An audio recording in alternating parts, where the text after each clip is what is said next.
I come away from Monday Night Football against Chargers more encouraged about that offense and its potential than I have for the last 2 months. They did way more route combination, way more individual routes that weren't just straight lined, a lot more laterally, more play action. So it wasn't perfect by any means. Would I like them to have a better plan versus pressure and empty? For sure. Was there a shot or two that Jalen, when we call shots, you got to throw them? Absolutely. This offense has had a lot of issues this year.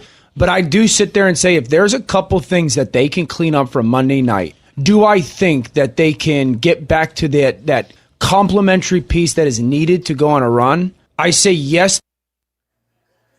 Dan Orlovsky starts us off today. He likes what he saw from the Eagles offense on Monday Night Football. What about you? What about the Eagles? It's a Sports Bash live, 97.3 ESPN. We are at our Thursday home. Chickies and Pete's at the Tropicana in Atlantic City. I'm your host, Mike Gill. Pete G is my on-site producer. Josh Henning is back in the Ocean Casino Resort Studios. You out there. So there's so much to dive into today because we got Nick Foles stuff. The new Nick Foles podcast has given us a ton of content for the show because Nick really tells it like it is. He wants this Eagles team to win. He is basically watching these games over and giving you his raw opinions on what the problem with the Philadelphia Eagles offense is. You'll hear what he says. You just heard what Dan Orlovsky said. And he thinks, very much like Jeff Mosher said during Football at 4, he actually was encouraged by the Eagles offense. Yes, it did not prosper by scoring a lot of points, but is it on the right track? That's something that we can debate. Because Jalen Hurts, obviously, everybody wonders, is he the right guy to be the trigger man for such an offense? Or is the offense that the Eagles were running, were they running it because of his limitations? You know, in the professional wrestling world, Paul Heyman is a showman, right? He's the guy they put on the microphone when somebody can't talk that well. So he talks for them. And back in the day, he used to run this little company called ECW, and he used to say what made us stand out was we accentuated the positives. Our guys weren't built like Greek gods. Our guys might have been a little overweight. Our guys might have been a little small, a little short. And a little extreme. And a little extreme. Man, that was loud in my head. Oh, Holy I'm sorry mackerel. about that. But what we did was we tried to accentuate the positives. So if you're like a heavy-set guy, we'll utilize that in your character. We will accentuate the positives of what you bring to the table to make it stand out and be better for us. Yes, we don't have the best-looking guys. We don't have the biggest guys. We don't have the Greek god looks. So we got to make it look better. The Eagles' offense has been trying to accentuate the positives of Jalen Hurts here, and it has worked for them. It has worked for them to the tune of a Super Bowl appearance, and 4 playoff appearances. And this year they got off to an 8-2 start, but I wouldn't say it was because of the offense. So have they accentuated the positives, Jalen Hurts? Have they exhausted all of that? Are they out of ideas for Jalen Hurts? Or, like Dan Orlovsky said, hey, I like what they did. That might be great. Like, could Jalen Hurts run the run and shoot? Is he the guy you want to be the trigger man for the, Warren Moon, Houston Oilers teams? Do you want him to be the quarterback of that team? Most likely not. So, while you might like the design of the offense a little bit better, do you have the right guy in place to pull it off? That, I think, is the big question here. I heard Jeremy Fowler. There's a Jeremy Fowler report that I want to get into. And I heard him in an interview this morning to which he was saying that he talks to people around the league. And a lot of the people around the league are saying this is not a coordinator problem. That when they look at the Philadelphia Eagles, they don't have a coordinator problem. So, does that mean they have a quarterback problem? And I guess, is the word problem the right word to use here? Is it a problem?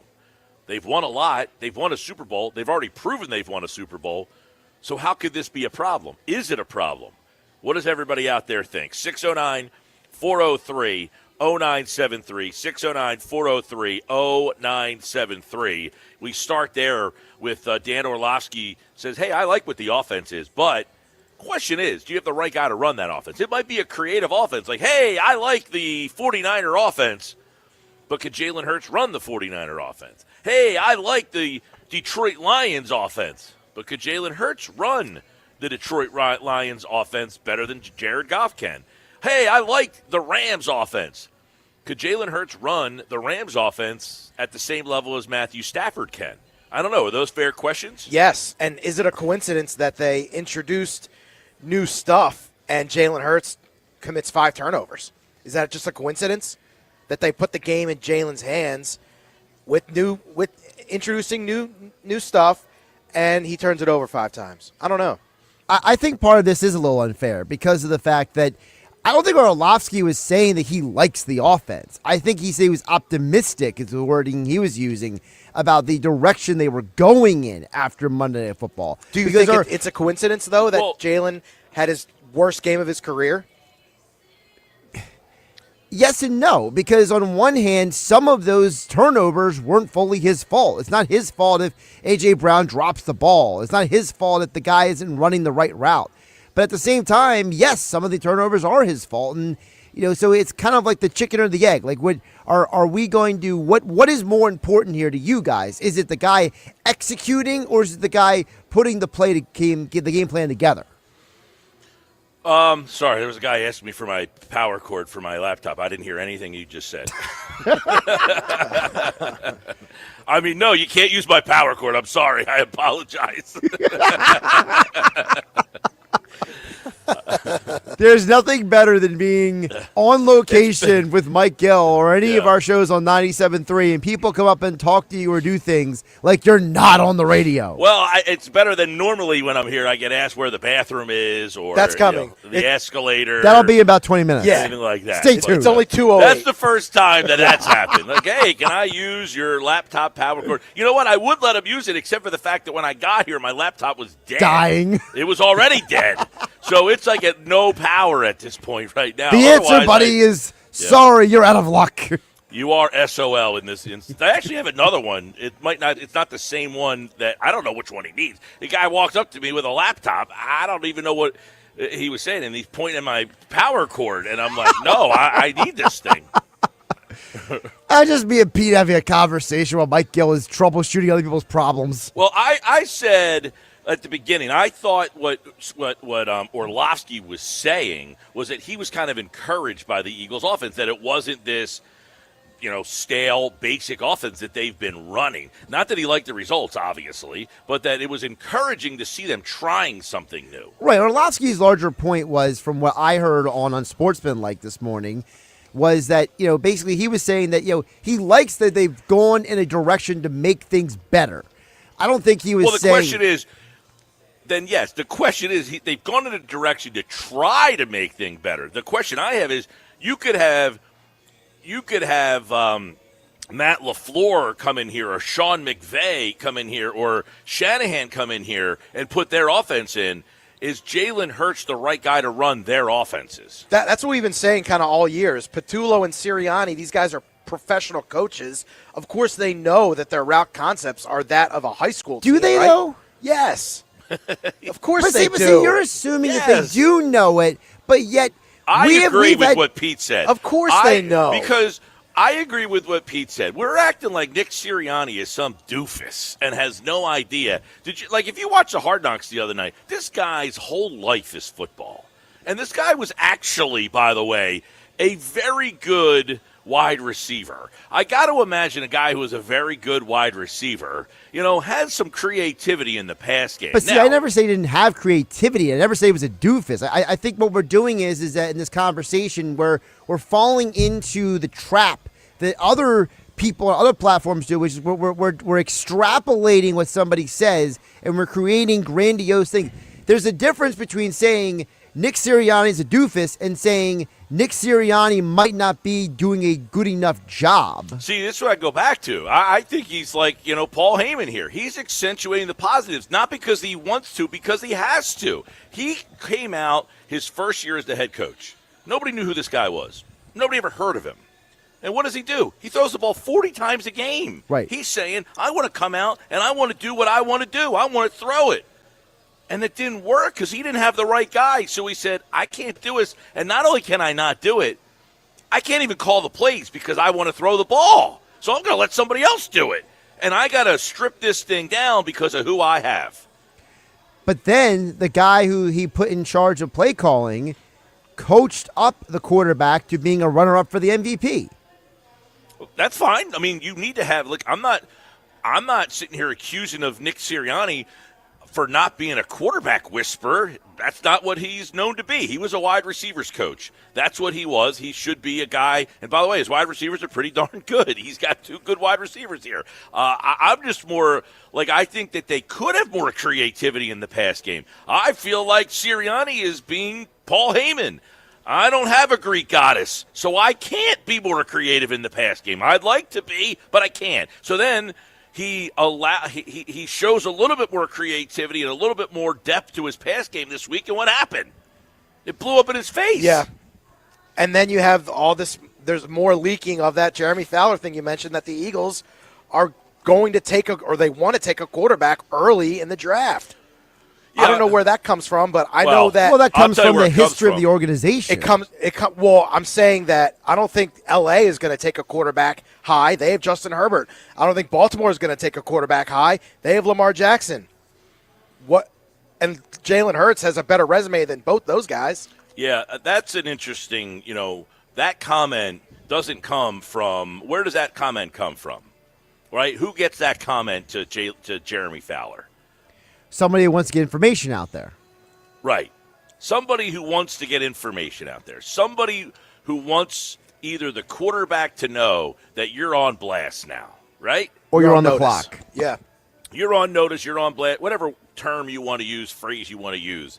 You are now on the clock of if, I used to have a teacher in 8th grade who used to say, the beatings will continue. I don't think he said beatings. I hope not. The lashings. He had it was up on the wall. That's your limitations there, buddy. The beatings will continue until your morale improves. Until your attitude changes. But the point is, if you don't start to turn things around, the exact quote in the article was, quote, the Eagles will do to Jalen what they did to Carson Wentz, an industry source predicts. People around the league are starting to think the Eagles might draft a quarterback high even before Jalen Hurts' 4-interception performance on Monday night. The predictions from these folks is that GM Howie Roseman snags a passer on day 2, allowing Hurts to serve as the starter in 2016 while having a future starter to develop, much like they did with the Wentz situation. The Eagles know that their passing game struggles largely because Hurts has limitations. So he's saying it from the organization knows their passing game struggles because of who their quarterback is. Not our coach is the problem here, and his offense isn't imaginative enough. They're saying no. They know they can't do things they want to do because of who their quarterback is. Isn't that how everybody read or heard what I read? Well, that's how I read when I read the article from the Jeremy Fowler piece. But my question is, see, this is where I'm trying to reconcile, because on one hand, we have had a lot of people. We got a bunch of Nick Foles audio we're going to get to a little bit later in the show. And we played his audio before. Dan Orlovsky has said it on NFL Live. We've heard other people who are smart football, I watch game tape people say the offense is unimaginative. It does have things that are not helping the quarterback. Both things could be true, right? The offense can be unimaginative, but it also... It could be because it has to be. But which is higher on the scale? Because, Mike, you mentioned the other coaches around the league, right? The Shanahans, the Kevin O'Connells, the Sean McVays, we'll throw Ben Johnson into that. We talk about what their offenses are, but part of what their offenses are is... I will stop real quick on Ben Johnson. You can make a strong argument that their offense should be even better. The problem he's having is he has a creative offense. He doesn't have the quarterback right now to run it. But the difference, what I'm trying to say is that quarterback was bad last year and is a little better this year, and that's probably due to Ben Johnson. Exactly. So how much of it is it really that can Hurts function in those offenses, or is the fact that those coaches might be better at putting Hurts in a position to be successful? Well, Hurts can make all the throws, right? We can all agree on that he can make all the throws And needed. by the way, right, you can have a night where you have to say, hey, this week we need you to do a little bit more, and he's proven he can do that. Right. That's why it's a little odd and perplexing because, look, when Sirianni got this job, his first 7 games, he was the play caller. They threw way too much. They were throwing 35, 40 times a game with Jalen Hurts. And at that point, Jalen Hurts was not nearly as developed as he is now. So both things can be true here is that they have developed him into a better passer so that they can ask him to do things when necessary. But I think it still goes to, I don't know that we can ask you to be a 35 to 40 pass guy every single week and think we're going to have a lot of success. I just think that, I just would like to know how we reconcile the Eagles team that has shown us a history, as we mentioned, that has always drafted quarterbacks. I don't think there's a right or wrong answer in this. It's Hurts has won a Super Bowl. So in the end, he's got the answer to the question. Mm-hmm. Can I win a Super Bowl with Jalen Hurts? Yes, I can. I don't think it would be a good idea to draft a quarterback high. For the mental of the organization. Yeah, for the organization, for Hurts, for the fan base, I don't think it would be a good idea. Now, if you want to tell me, an interesting take, I like it. I mean, if you told me you were drafting a guy in like the 4th or 5th round, would you be like, I can work with that? No. What's the point? True. Yeah. What's the point? Well, I mean, you can still draft. I already have the guy Tanner McKee. Tanner McKee. So if you're saying that you're going to draft a guy in the 2nd round, you're saying I'm trying to find a new starter. That obviously tells you what they think of Tanner McKee. Well, I'm just trying to understand. So why would I take a 4th round guy? I already have Tanner McKee. I don't need a backup. I'm trying to find a starter. I don't think I'm getting that guy in the 4th round. Yeah, I think day 1 or day 2, that would not be a good idea. So again, I'm trying to clarify. It's my point is that, so your guys are saying that don't draft the quarterback at all. That's what he said. I didn't say that at all. I don't think it's a good idea. I mean, unless Hurts just totally falls on his face the last 4 games of the year. I would give my thought is, do I think it's a good idea? Not necessarily. However, they did it with Hurts. And, this is the point. This is a business. And you're Jalen Hurts. You got drafted in the 2nd round. If they draft a quarterback in the 2nd round, you should be able to handle it. The problem with Wentz was true. He didn't handle it all that well. He couldn't handle it. There is a scenario where Aaron Rodgers sat on the bench for 3 years. Correct. If you're good enough, you keep him on the bench. But you have to have the self-confidence to be able to do that. Do we think Jalen Hurts has that self-confidence? The way he presents himself, you would say, what the hell does he care if they draft a quarterback? But is that an outward showing, or is that who he really is? Oh, that I can't answer. But the outward question would be, do the Eagles draft a quarterback to put some pressure on him to that he needs? Because the one report a couple of weeks, the Derek Gunn was that he has him over a barrel. Yeah. Yes. Does the team want to re-wrestle that barrel away? Well, they could, because I just pulled up Jalen Hurts' contract. So the way the contract is structured, they're pretty much locked in for 26 and 27. But for 2028, there is a way out financially. That's 3 years down the road, though. Is there a way out in 2027? Is that too big of a cap hit? Dead money? $42 million. Well, question would be, they got rid of Wentz. They found a trade partner for him. Could they, Howie Roseman, make a call and figure that out? Coming up, by the way, Vic Fangio is talking. We're going to have that for you in the next 5 minutes. You'll hear what the defensive coordinator has to say about the Raiders and this matchup and his defense the other night and how well they played. Plus, tonight at 5:30, Kevin Patullo will speak. Also, busy show today. Football at 4. The Nuggets are here. One thought every game. And at 2:40 today, stick around, the MAC basketball championships are coming back to Atlantic City. But this is the last year of the contract. Are they going to renew that contract? And they changed the dates for the MAC basketball championship. We'll explain. And the tickets are on sale now. We'll have that update with the commissioner of the MAC basketball championships. That's at 2:40. But when we come back, you'll hear from Eagles defensive coordinator Vic Fangio right here on the Sports Bash.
It's the Sports Bash with Mike Gill Keeping the fans entertained and happy. on 97.3 ESPN and the 97.3 ESPN free mobile app. Coming up, Sports Bash Live, Chickies and Pete's today. Go where the players go right here for the Eagles and the Raiders. It's a classic Sunday 1 o'clock game. Hallelujah. We got a Sunday 1 o'clock game. Don't discount what the Eagles' schedule has also been. You know, way out of their routines, and they've got a Monday night game, a Friday game, another Monday night game. I mean, they've been all over the place. We're going to go from offense, though, to defense. We've been talking about the offense since Monday night's game.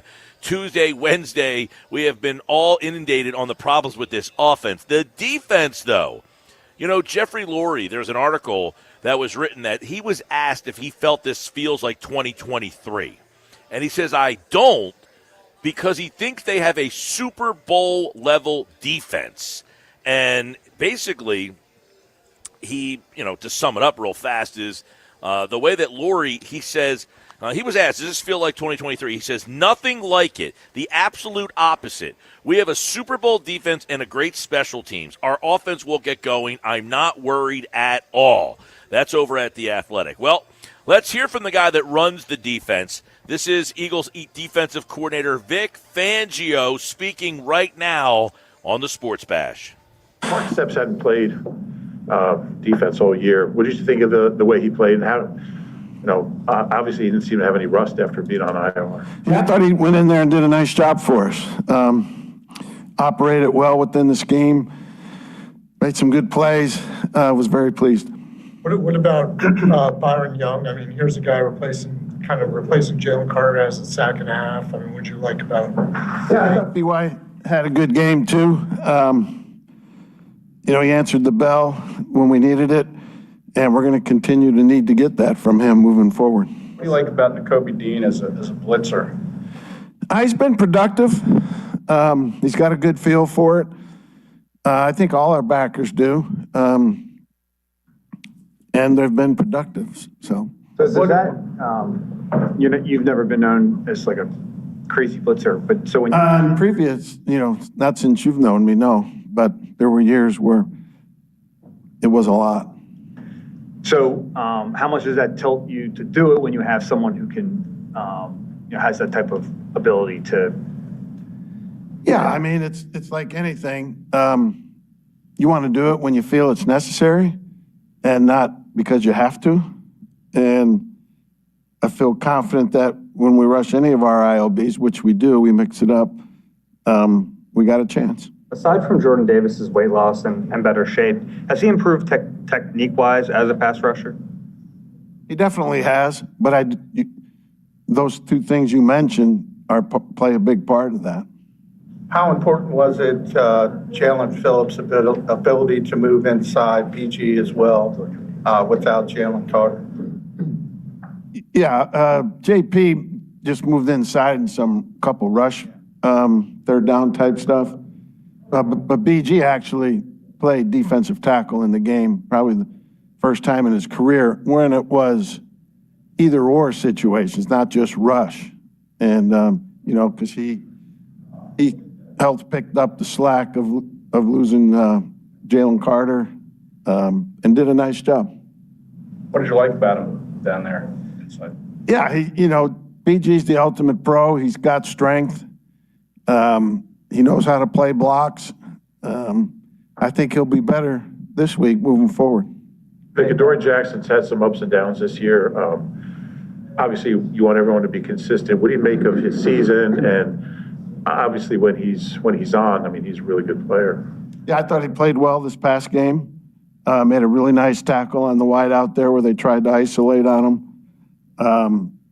Came up with the pick after JP hit the quarterback's arm and put us in position for a field goal there. I thought overall he played well, and he's been doing that lately.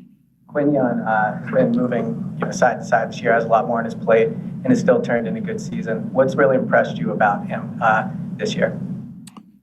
Well, it's just really from the day one, even last year and this year, for a young guy, his professionalism, his dedication to his craft, wanting to learn, wanting to be prepared, wanting to do a good job, very prideful, all of that. When you look at the Raiders, I mean, obviously, you know Kenny Pickett pretty well, you know, from him being here last year. How much of an advantage is that going into the game, and like how much do you talk to like the offensive guys about him? Yeah, obviously we have respect for Kenny. Started a couple years in Pittsburgh. Did well when he had to play for us last year. Obviously saw him on the practice field all last year. You know, I don't think there's a way advantage, you know, just because he was here that we know him. He's in a different offense, running a different scheme. You know, I think all of that's way blown out of proportion. As far as the QB run game, you've spoken about it this year. How do you distinguish between defending the scrambles and the designed runs? Well, the scrambles are totally different animal in and of themselves. It's a pass play, and quarterback takes off. You know, the design runs or possible runs, that's got to be part of your run defense, and it has to be assigned out.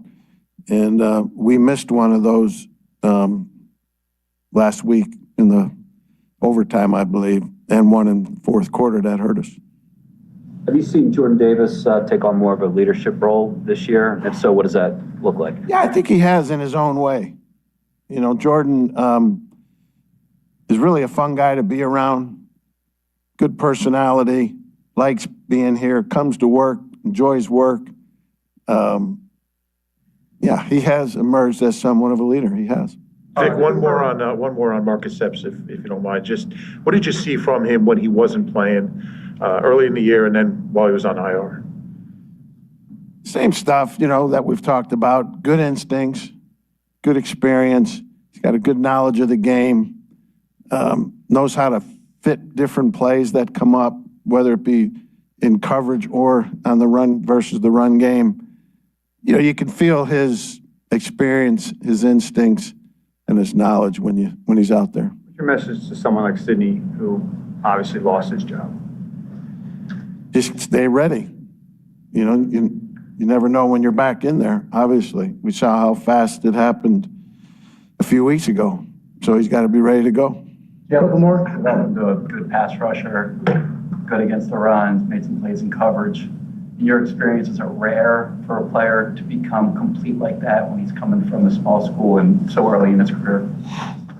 I wouldn't use the word rare. Everybody's different. Everybody develops at a different rate.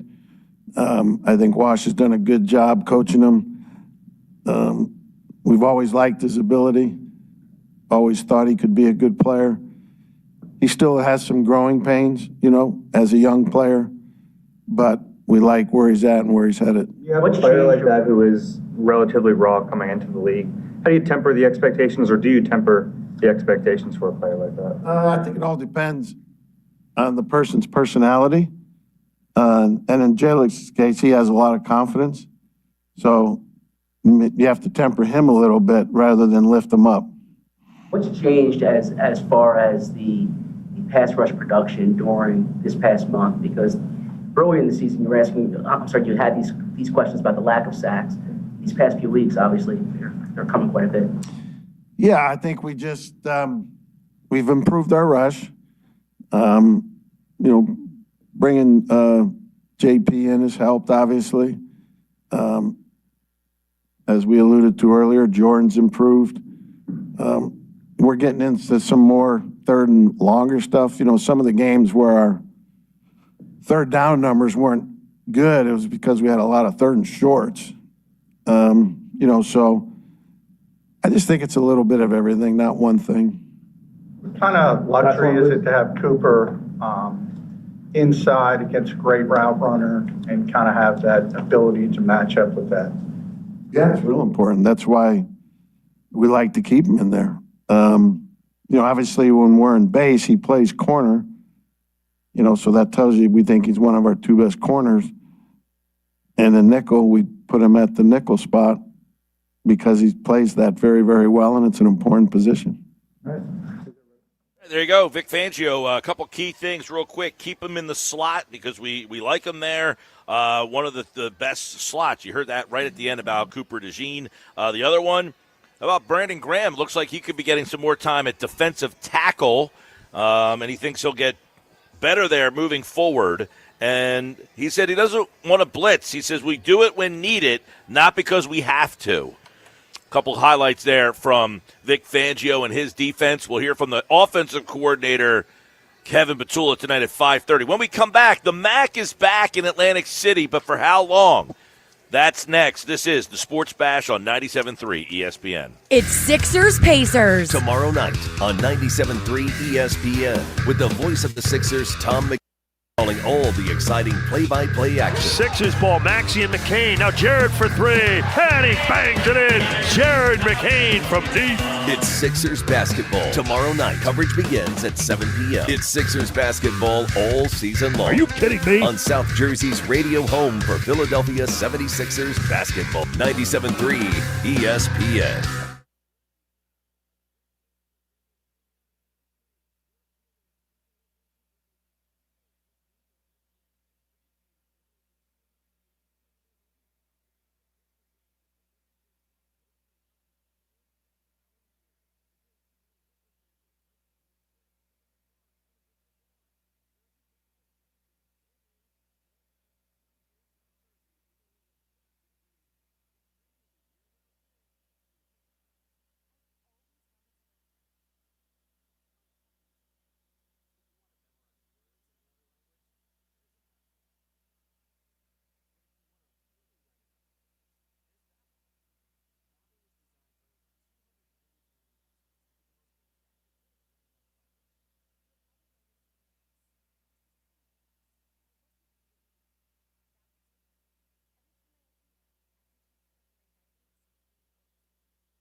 Where can you get the best deal on a Ford or Chevy this holiday season? At Gentilini Motors. Take advantage of incredible savings during our year-end sales event. Save thousands off MSRP on a wide selection of vehicles with our biggest discounts of the year. And even get 0% financing up to 72 months on select models through the end of the year. It's our way of saying Merry Christmas and welcome to the Gentilini family. I'm Paul Gentilini, and I can assure you no dealer in South Jersey beats our deals. For over 70 years, we've built our reputation on community, integrity, and treating every customer like family. So take the short drive to Woodbine and discover the Gentilini difference. Give us a call at 609-861-0100. Visit us at GentiliniMotors.com, or I invite you to come check us out at our 18-acre complex next to the Woodbine Airport. We're just a short drive from anywhere.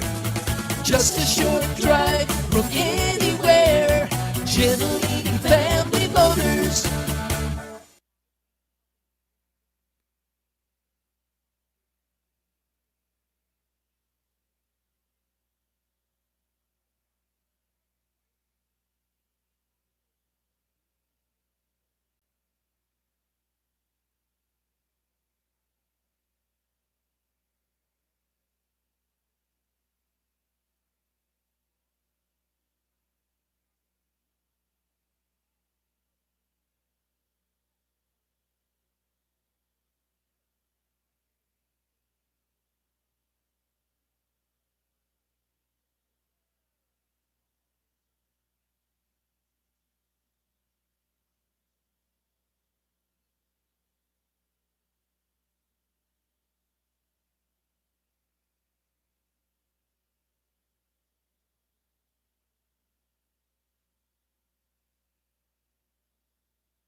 You're listening to The Sports Bash with Mike Gill on 97.3 ESPN and the free mobile app.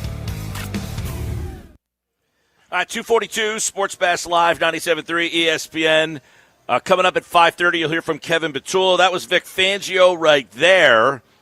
Next hour, who's in, who's out, plus football at 4 today and the unsportsmanlike moment of the day. Right now, the MAC is coming back. Tickets are on sale today, actually, for the tournament. And there are some changes to the tournament, including the dates and when that tournament will open up and take place. And right now we're talking with the MAC commissioner. Travis Teletasi joins me right now here on the Sports Bash Live. Travis, welcome to the show, man. How are you? I'm doing well, Mike. Thanks for having me. Absolutely. And, March of last year, we were talking about the championship. That was on a Saturday. You guys have shifted the schedule. So let's start with that. This schedule is going to start on the 5th of March, which is a Thursday night, which will set up your championship games for the women on Monday and the men on Tuesday. Is this something that you hope will add to the attendance and will add to moving it the week ahead? Is that all stuff that you were hoping to try to get a little bit more attendance in there?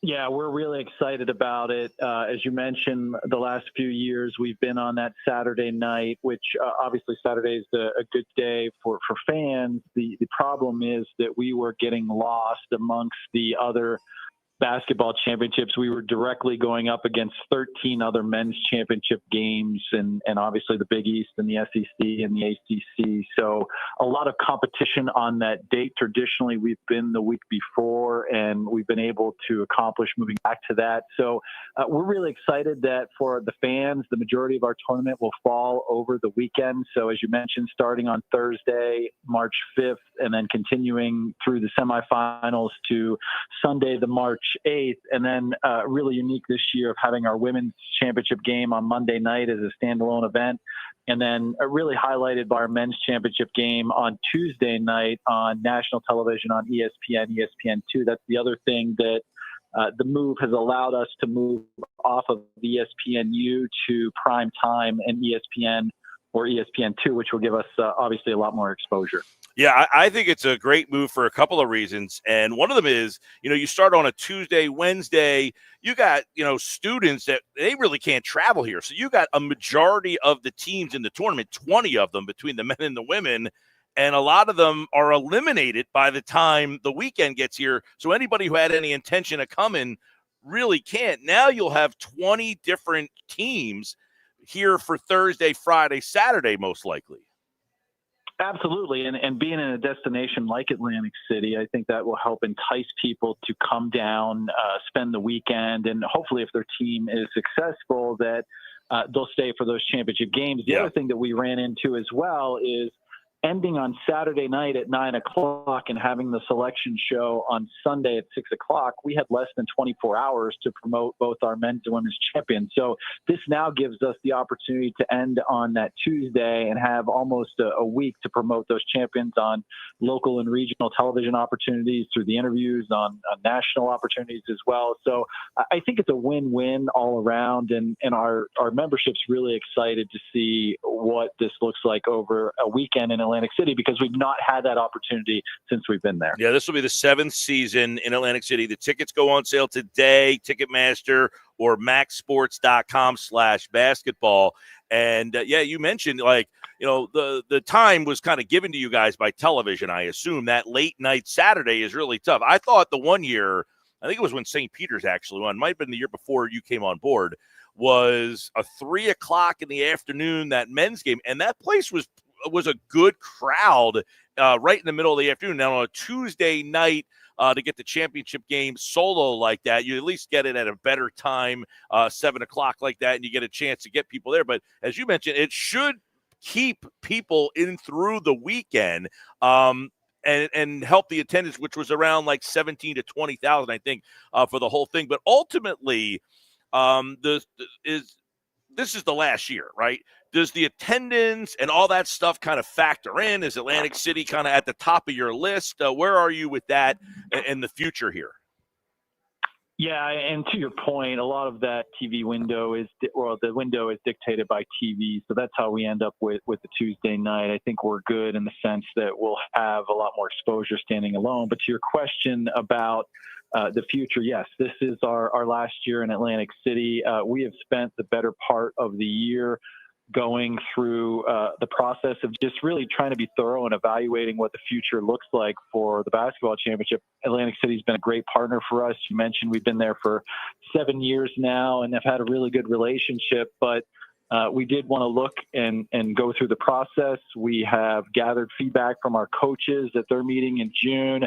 We just completed our RFP process this fall. We've had really good conversations with our senior women administrators, our ADs, and our presidents over the last couple of weeks. So there's still a little work to be done before we make a final decision, but hoping that we can do something here over the next couple of weeks. So I expect to be in a position to hopefully announce something after the first of the year. All right, we're talking with MAC Commissioner Travis Talatasi, who the MAC Championship tickets go on sale for Boardwalk Hall in Atlantic City. Again, new dates, March the 5th. So this is 1 week earlier, and you kind of hinted at earlier. That gets you into that first week of the tournament season as opposed to up against the SEC and the Big Ten and the Big East and all those that get a little bit more attention. And you had mentioned the fact that you're looking to see what happens, but the neutral site, the accommodations, I guess those are some of the things that these schools like.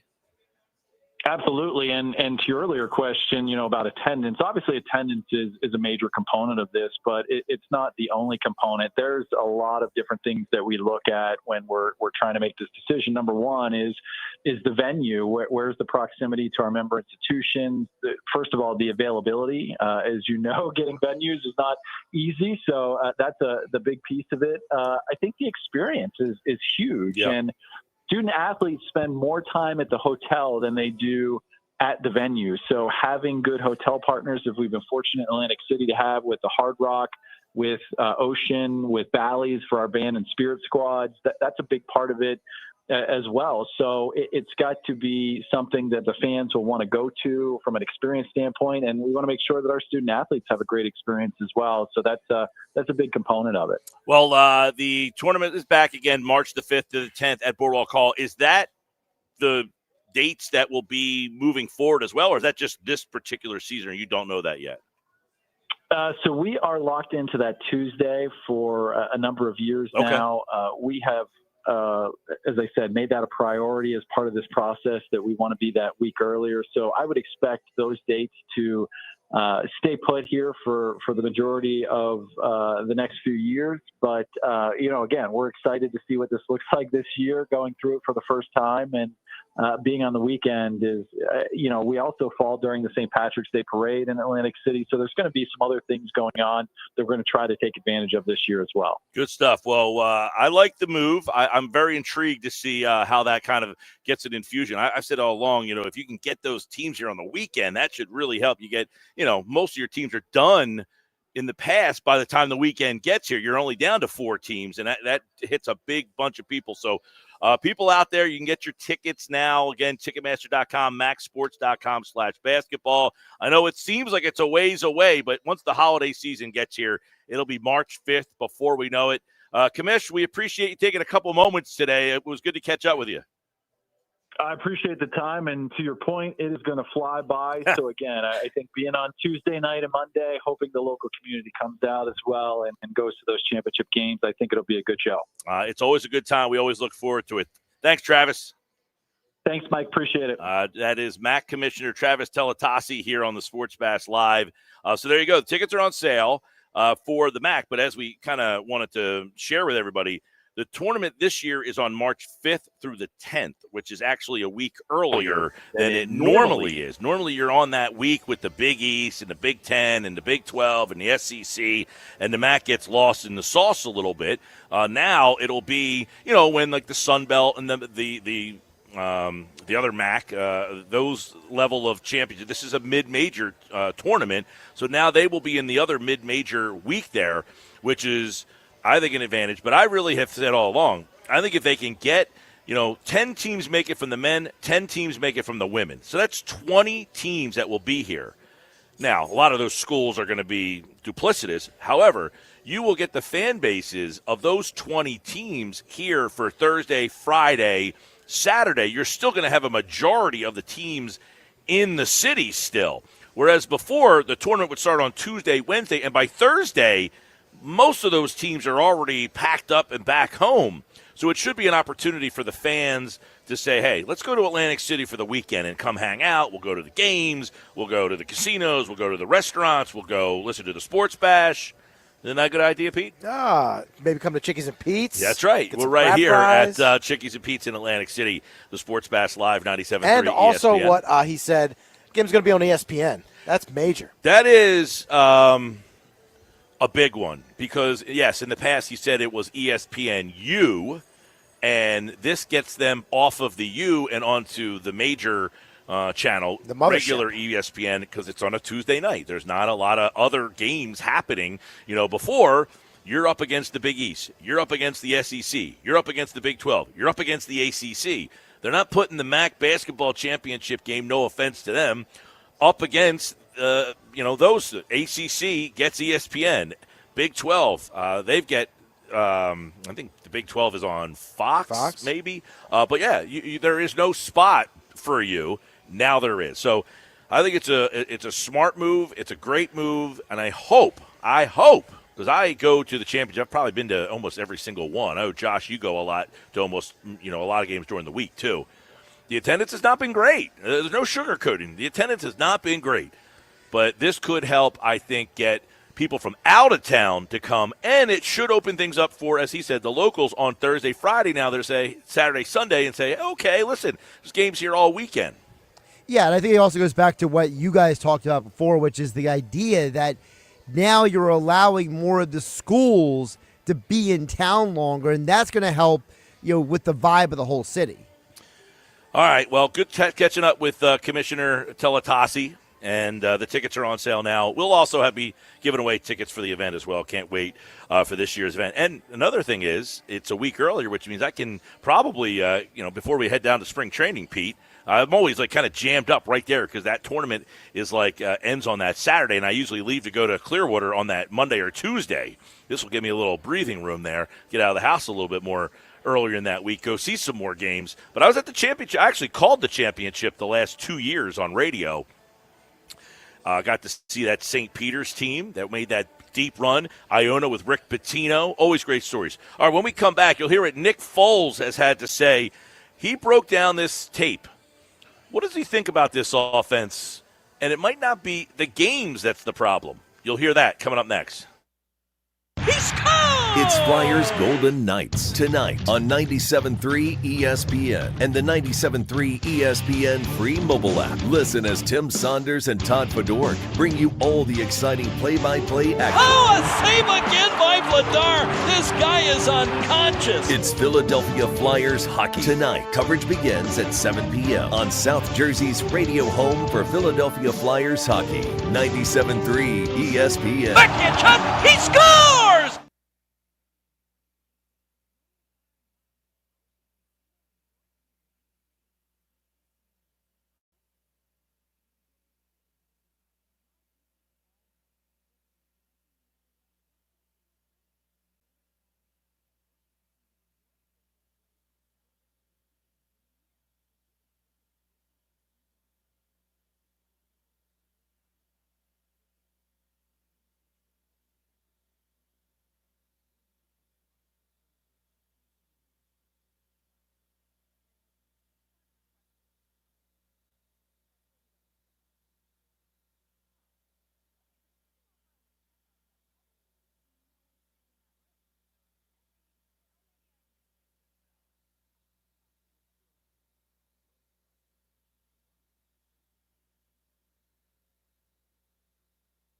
Kohl's Customer Appreciation Event is here, right in time for the gift exchange. Even though everyone pretends gifting isn't a competition, it kinda is. At Kohl's, save on gifts everyone will fight over. From sweaters and flannels to air fryers, toaster ovens, and more.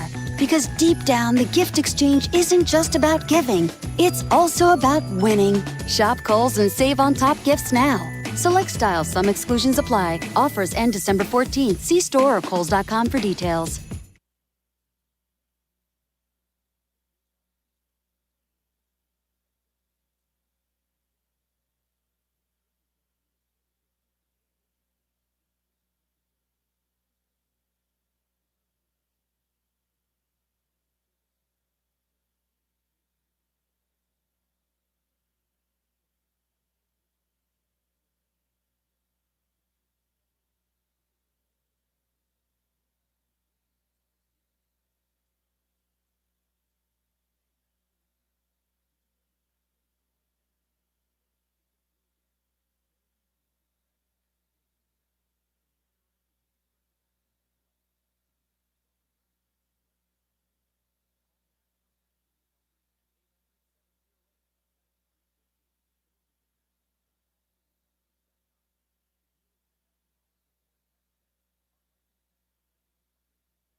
Did you know that driving under the influence of marijuana is illegal? Driving high will get you a DUI. And if you're wondering if law enforcement can tell you're driving high, well, everyone else can. Friends? I can tell you drove high. Parents? I can tell when you drive high. Relatives? I can tell. You drove here high, didn't you? So what makes you think law enforcement can't? I can tell.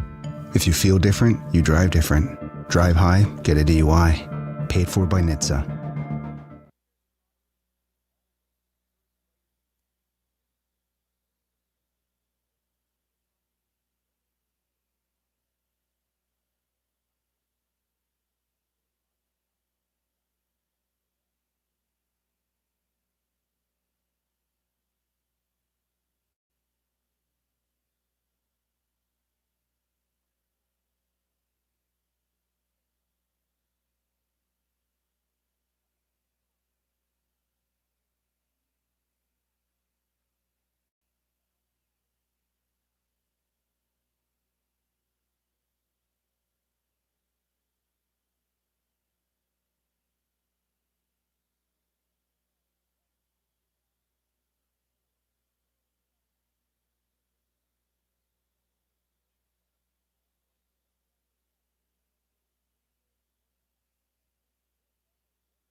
Sixers. Oh, baby! And Flyers. He scored! 97.3 ESPN. WENJ. WENJ HD. Millville, Atlantic City. A Town Square media station serving all of South Jersey.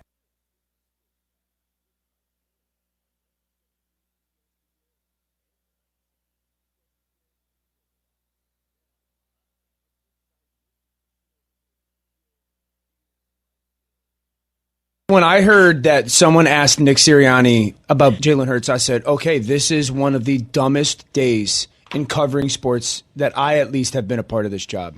And I'm not trying to be hyperbolic or disrespectful. That is an outrageous question. He's 10 months removed from winning Super Bowl MVP. He's fourth in the NFL in touchdowns, behind Stafford, Josh Allen, and Dak Prescott. What, should we bench him? What a dumb thought. Dan Orlovsky taking a shot at a local media personality who asked whether or not, or actually insinuated that the Eagles need to bench Jalen Hurts. Think of that, Pete. Yeah, I mean, I don't know what to say about it. It just fuels the fire and the anger of the fans. Well, let's start with this.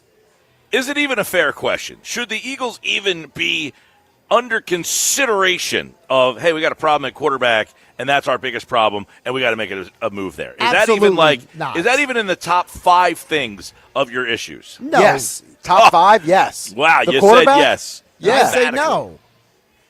You can name me 5 issues on this team and not having it be Jalen Hurts. Absolutely. Oh, okay.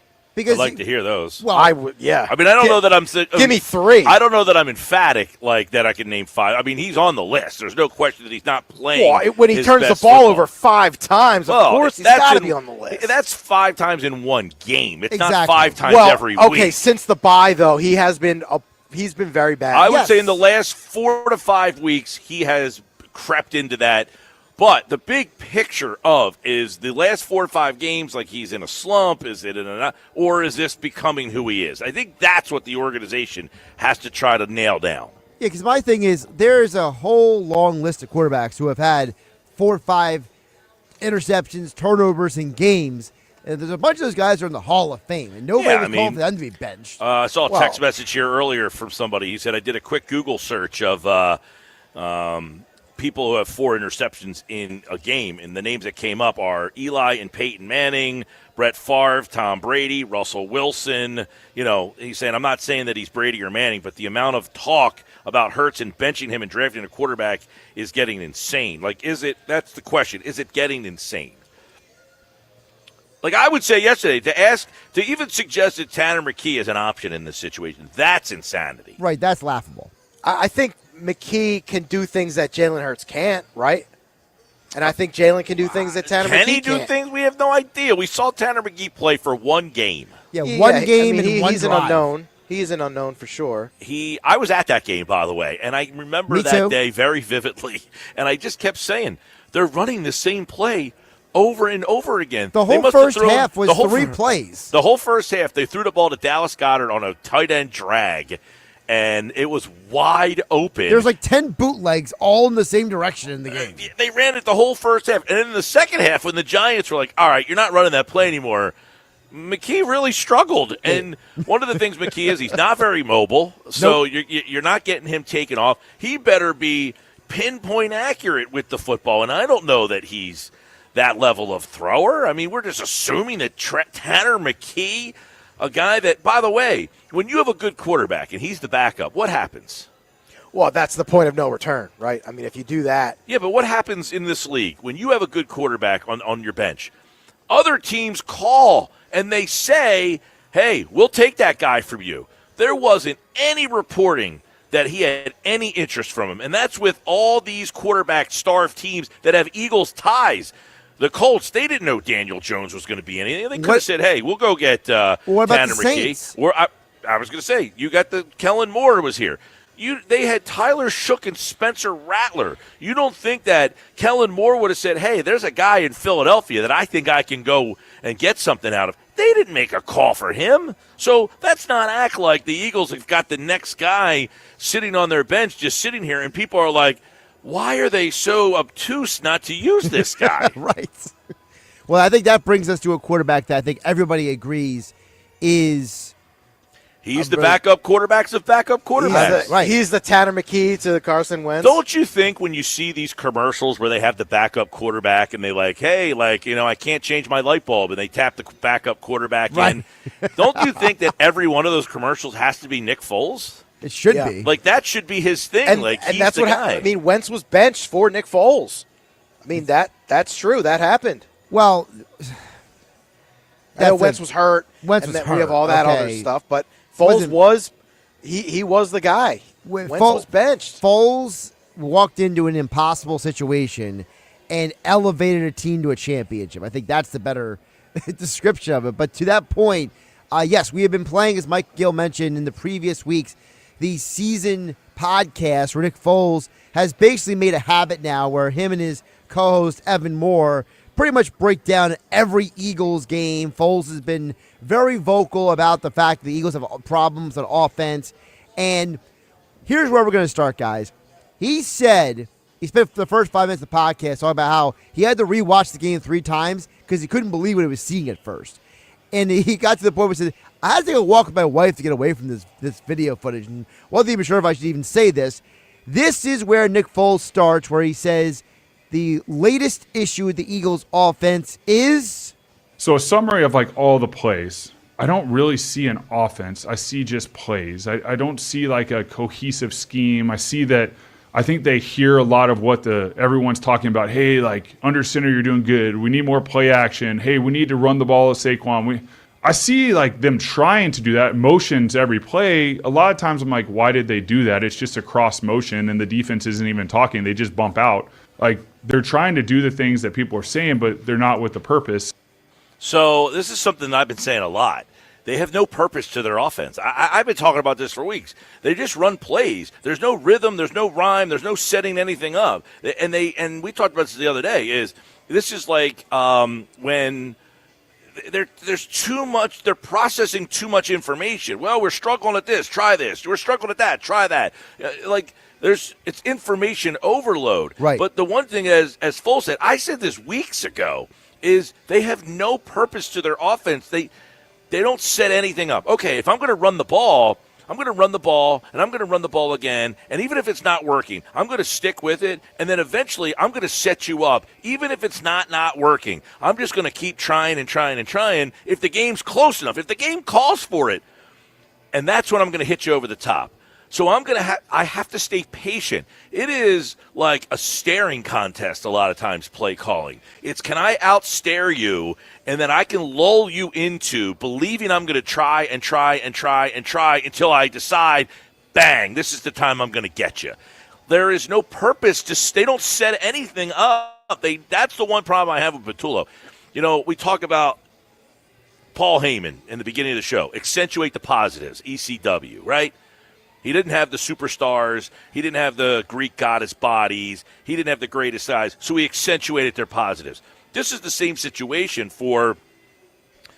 they have to set it up. Like it's a story. People that watch wrestling, they talk about the psychology of a match, right? There's a psychology to the match. Yes, it is all scripted. But there's a psychology of when you watch it, what they're doing and the story that they're trying to tell in the ring for the viewers.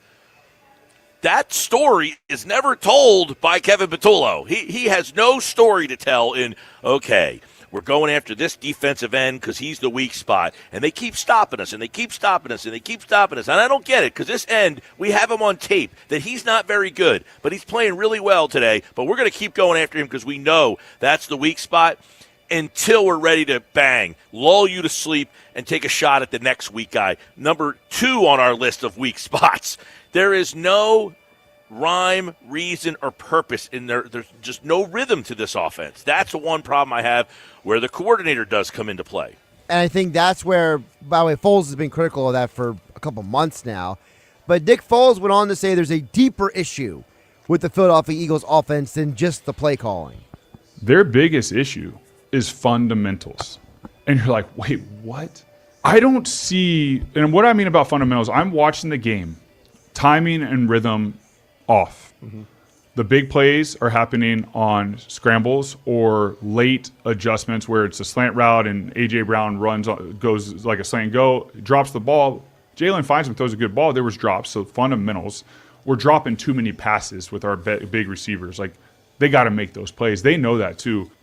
It's a great point by him because we talk about if A.J. makes the catch, are we as hard on Hurts today? No, we're not. Week long. If Hurts instead runs the ball instead of making, the decision to throw that interception, he could have handed the ball. Or hits Goddard in the flat. Right. He could have hit Goddard in the flat. He could have handed the ball off to Barkley, or he could have kept it himself. He had 4 decisions on that play he could have made. He made the wrong decision. The fundamentals, and he didn't get deep into it, and I haven't listened to any of these bites. I have no idea what's coming up here.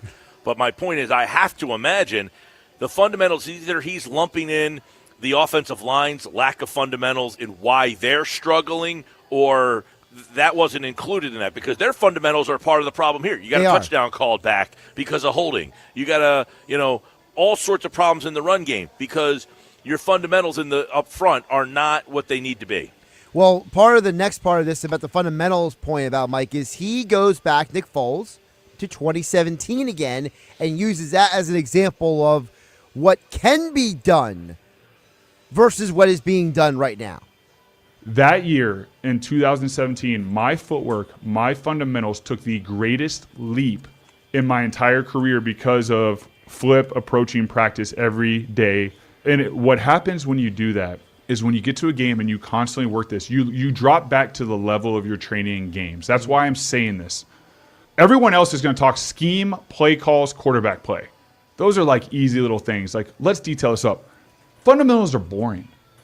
But what they do is they lead to great success on game day.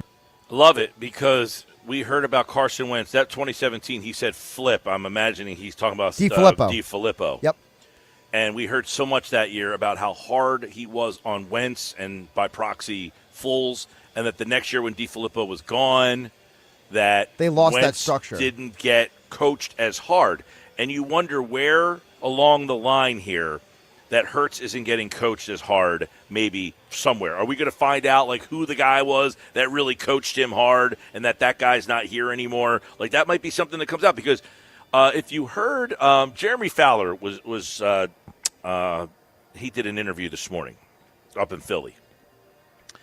And I was listening to the conversation, and one of the things he was talking about was in 2023, he said that the relationship between Hurts and Sirianni was strained, and that was a problem during that last stretch of games when everything kind of fell apart. He said that is not the case right now.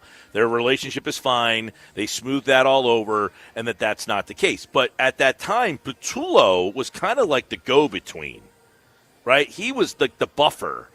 He's not the buffer anymore. Correct. He's now the guy who has to be the jerk sometimes. And if he's not, then you're not coaching him hard enough. So that's what ends up happening so many times. It happened with Andy Reid. When the coaching staff got purged, Andy needed to find more guys to kind of help you out. And as a head coach, we just act like you need help, man. You can't do it all yourself. And the coach can't be the good cop and the bad cop. You have to choose one or the other for the most part. Well, to the point about the coaching, Mike, you asked about some of the examples of where the fundamentals are hurting this team. So Foles has two specific examples he uses on the pod. So let's first go to, he specifically says, third down plays on Monday Night Football are an example of the fundamental issue with this team. There was a 3rd and 4. Goddard ran over the ball, 5-yard hook. The slot receiver runs like a 10 to 8-yard hook.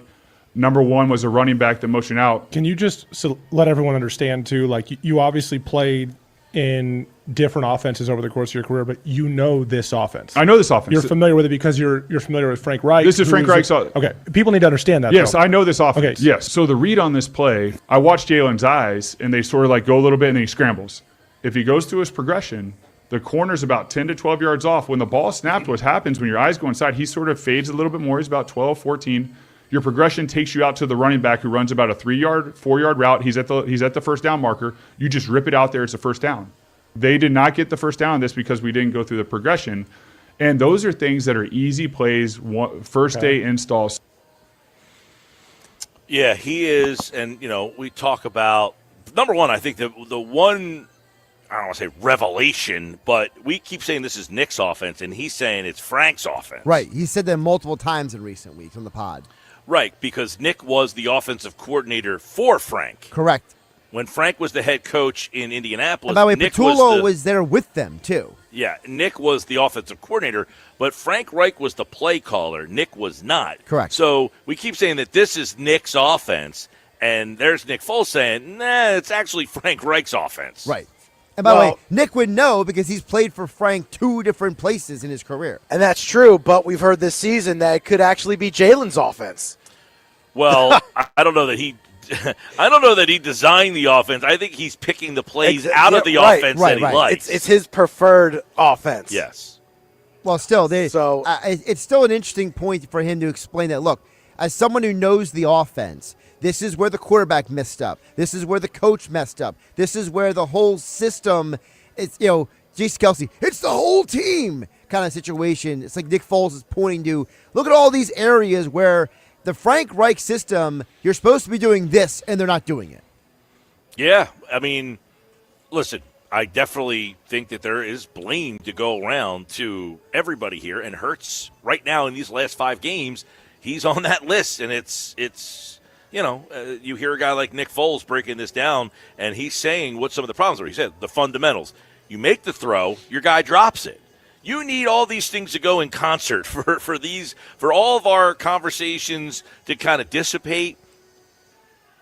You need to make that catch so that Jalen Hurts doesn't look like he's the problem. You need the blocking up front to work, so the run game's not your problem. Right. You need it all to kind of come in together. Yes, you have 11 men that you need to try to get all on the same page, and it's not easy. And it shows you how talented this team is that they almost won that game. I mean, it took the Chargers Despite going everything. to overtime and Jalen throwing a game-ending interception, 5 turnovers. They almost won the game. Hey, listen, I will go every week of how do you have A.J. Brown, Devontae Smith, and this crew?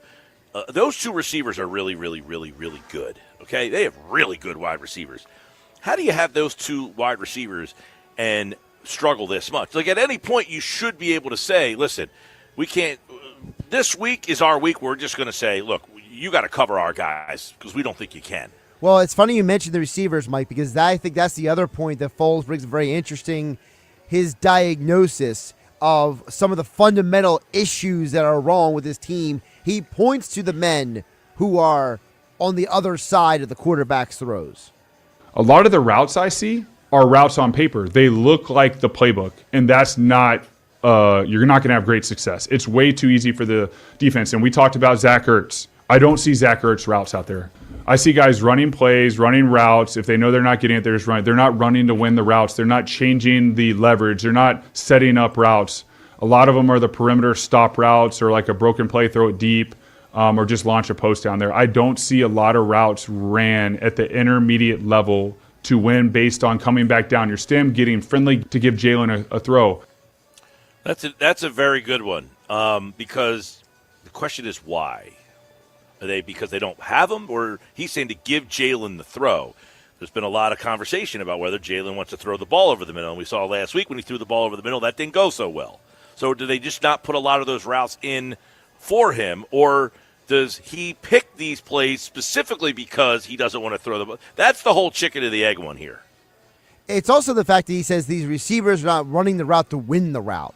He goes into a very long explanation on the pod about how, when he played for the Eagles previously for Frank Reich and Doug Peterson, that, guys like Ertz and Jeffrey and Torrey Smith and all those guys, they would run the route in order to win the route, in order to make sure that the quarterback had the best options. And honestly, when you watch A.J. Brown a lot of times, does he look like he's running the route with intent? Nope. No, he does not. Not at all. No.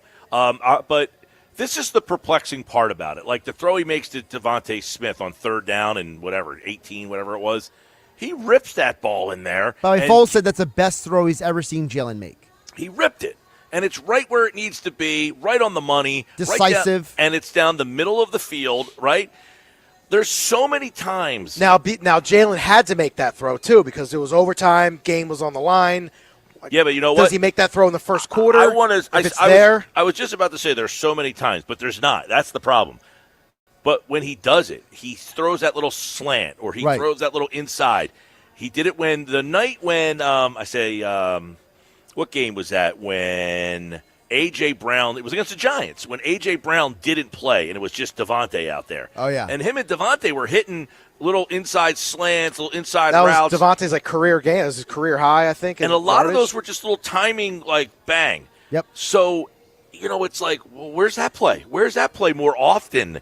It's very perplexing. I'm intrigued to see what else he has to say about what he watched in this offense. Well, you mentioned about the offense. I wanted to really play this audio as well because Foles gives a very long explanation on the pod about the RPO, right? The run-pass option, right? Which is something that he excelled at, even though he wasn't a guy who ran. Right, and so Foles explains that people keep calling for the RPO, but he gives it a very detailed explanation about that final interception. Did you, Mike Gill, know that was actually an RPO gone wrong? Here's Nick Foles explaining what that play was and how it went wrong. How many times do they run RPOs? Because they're already throwing slants. Like, we have Saquon Barkley. We have Jalen Hurts. We have a big receiver. Like, I had Alshon Jeffrey and I had Zach Ertz. We did RPOs left and right with them. The last play of the game that was an interception was not a pass play. It was a run-pass option. Backside's blocking run. Slot receiver blitzes. He's going to go hot. The read is Khalil Mack. Mack is unblocked. It is a zone read. He's unblocked RPO. on purpose. He's unblocked on purpose. Yeah. So if you don't know, listen. He's on the quarterback. We did this with Doug. I ran a lot of zone read. I had to learn how to do it, and I'm not a zone read guy, but I still was able to do it at a high level. But I also get the perspective of it's been a tough game for Jalen Stoners. He's trying to make a play. I get that. I've done that. So listen, there is a perspective thing. I feel for him. So if you fundamentally read this play, the ball is not even thrown. It's given to Saquon. Well, we talked about that a lot yesterday, which was, this is an RPO play, because somebody was watching on YouTube and mentioned that the play call was dumb. And I said, no, it wasn't dumb. He had 3 options, and we talked about this earlier today. He had 3 options on that play. He picked the wrong one. He had 4 options, actually. He could have handed it to Saquon, and he's right. He had Khalil Mack frozen. So he could have either handed it to Saquon, or he could have pulled it, ran it himself, or he could have pulled it and threw it out in the flat to Goddard. To the flat, right. He had 3 options of the 4 on that play. It was a really good play call. He made the wrong choice. Yes. And it kind of makes you wonder. People keep calling for the RPO game, and it's like, well, guess what? The final play of the game was RPO, and the quarterback read it wrong. So, and by the way, it was an RPO, and it's something Foles said. I ran the RPO, which it's not something I'm like, I'm not nobody. He had no threat to run. Correct. But he still was able to make the right reads and decisions. So it makes you wonder, maybe you shouldn't run the RPO with this quarterback. Well, I think I would disagree, because when they were at their best was when they were running the RPO in 2022. A lot of it got scaled back, though, because of all the illegal men downfield penalties. I thought in 2022, I would say it all the time, he made the right decision on whether to give it to Miles Sanders, take it from Miles Sanders, keep it himself, or throw it. It felt like 95% of the time he made the right decision. It was like, man, this guy has this RPO down to a science. And then in 2023, it was like a little clunky, and they had the illegal man downfield happening all the time, it felt like. And then last year, it just seemed they kind of got away from the RPO almost altogether. Well, then, so it goes back to then what Foles said in that one part of the Bible, which he said that, Hurts was trying to make a play. He forced a play that he didn't need to make. Yeah. Oh, listen. That's a great expository by Foles. It's not something that I really thought of. I mean, it was more he just made the wrong decision. He thought he had Dotson. Because Dotson did appear to be open for like a smidge. Right. But it closed quickly. Yeah, I think Hurts just got greedy, right? I think he... Yeah, and I think this is what happened with Hurts a lot. You saw Aikman break it down many times. Like, hey, there's a guy open here. Just get it out of your hands. And it's like Hurts wants to always make the big play. Right. And maybe it's all built into, like, the questions about him as a passer, and he can't do that. And he always wants to prove that I can make the big play. I can make the big throw. You count me out, I make the – and, like, you wonder if that's part of it, where he doesn't want to settle for just dumping it off to the tight end or dumping it out to, the guy in the flat. Because that play in the flat to Goddard is there, and you live to fight another down. The final bit I want to get to here before we wrap this up, Mike, is there's so much from Foles in this pod, which is he kind of goes back to another area of the Eagles' offense that he says is run poorly and it lacks fundamentals. And he goes back to a little coaching and a little bit of the players. Take a listen. Fundamentally, they need to do a screen period. Screens. Why do you do in practice? In practice, because on receiver screens, I see receivers aren't blocking well. In 17, our receiver coach, Mike Groh, great receiver coach, we would constantly do fundamentals and blocking with screens. We would throw the RPO, we'd throw the screen. He would teach them leverage. They would block it up. We were very, very good with that. Once again, fundamentals. Multiple times in the game, I see over pursuit or an unsure receiver of who I am blocking. And then Devontae Smith is getting blown up, and it's no yard. You block that guy, you're giving Devontae Smith to make one guy miss and maybe going out and scoring a touchdown.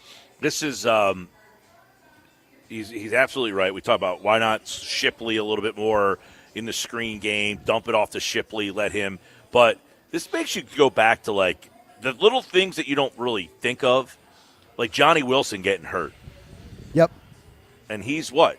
The guy who blocks in the screen game. It's like in the Doug Peterson era where they had J.J. Arcega-Whiteside. Yes. And it was like, why is he here? Well, he can block. You know, like, I got this guy who can block. He can't do anything else. Well, you need that guy on those type of plays. And maybe they're not calling those plays as much because they don't feel like they have the right personnel. Who's the guy who's taking Johnny Wilson's spot? Darius Cooper? Like, is he as efficient in the blocking screen game? John Dotson's not that guy. Nope. So I do think, like, those little things. You go back to Ben Van Sumeren, him getting blown up in the first play of the year. And you think about, was that a microcosm of the whole season? This guy that you had this fullback that you had a package of plays for that you can't run now because he's gone. And it doesn't seem like, Ben Van Sumeren, who the hell cares about him, right? He's a special teams guy. They'll figure it out. Well, that's taking a page of your playbook and ripped it right up. All right, when we come back, who's in, who's out? Find 5, ugly 5. We didn't do it yet this week because there's been so much going on with this offense. But it's time. Who are the 14 NFL playoff teams? Who are the 5 best and the 5 worst? That's all coming up next on the Sports Bash live at Chickies and Pete's here in Atlantic City at the Tropicana. You're listening to the Sports Bash with Mike Gill. And it just keeps getting better. On 97.3 ESPN and the 97.3 ESPN free mobile app.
everybody's attention now. On 97.3 ESPN and the 97.3 ESPN free mobile app.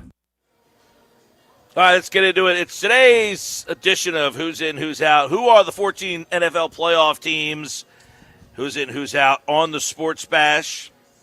Don't forget this hour brought to you by Broadleaf's Plumbing, Heating, and Air Conditioning, your trusted source for generations. 609-390-3907.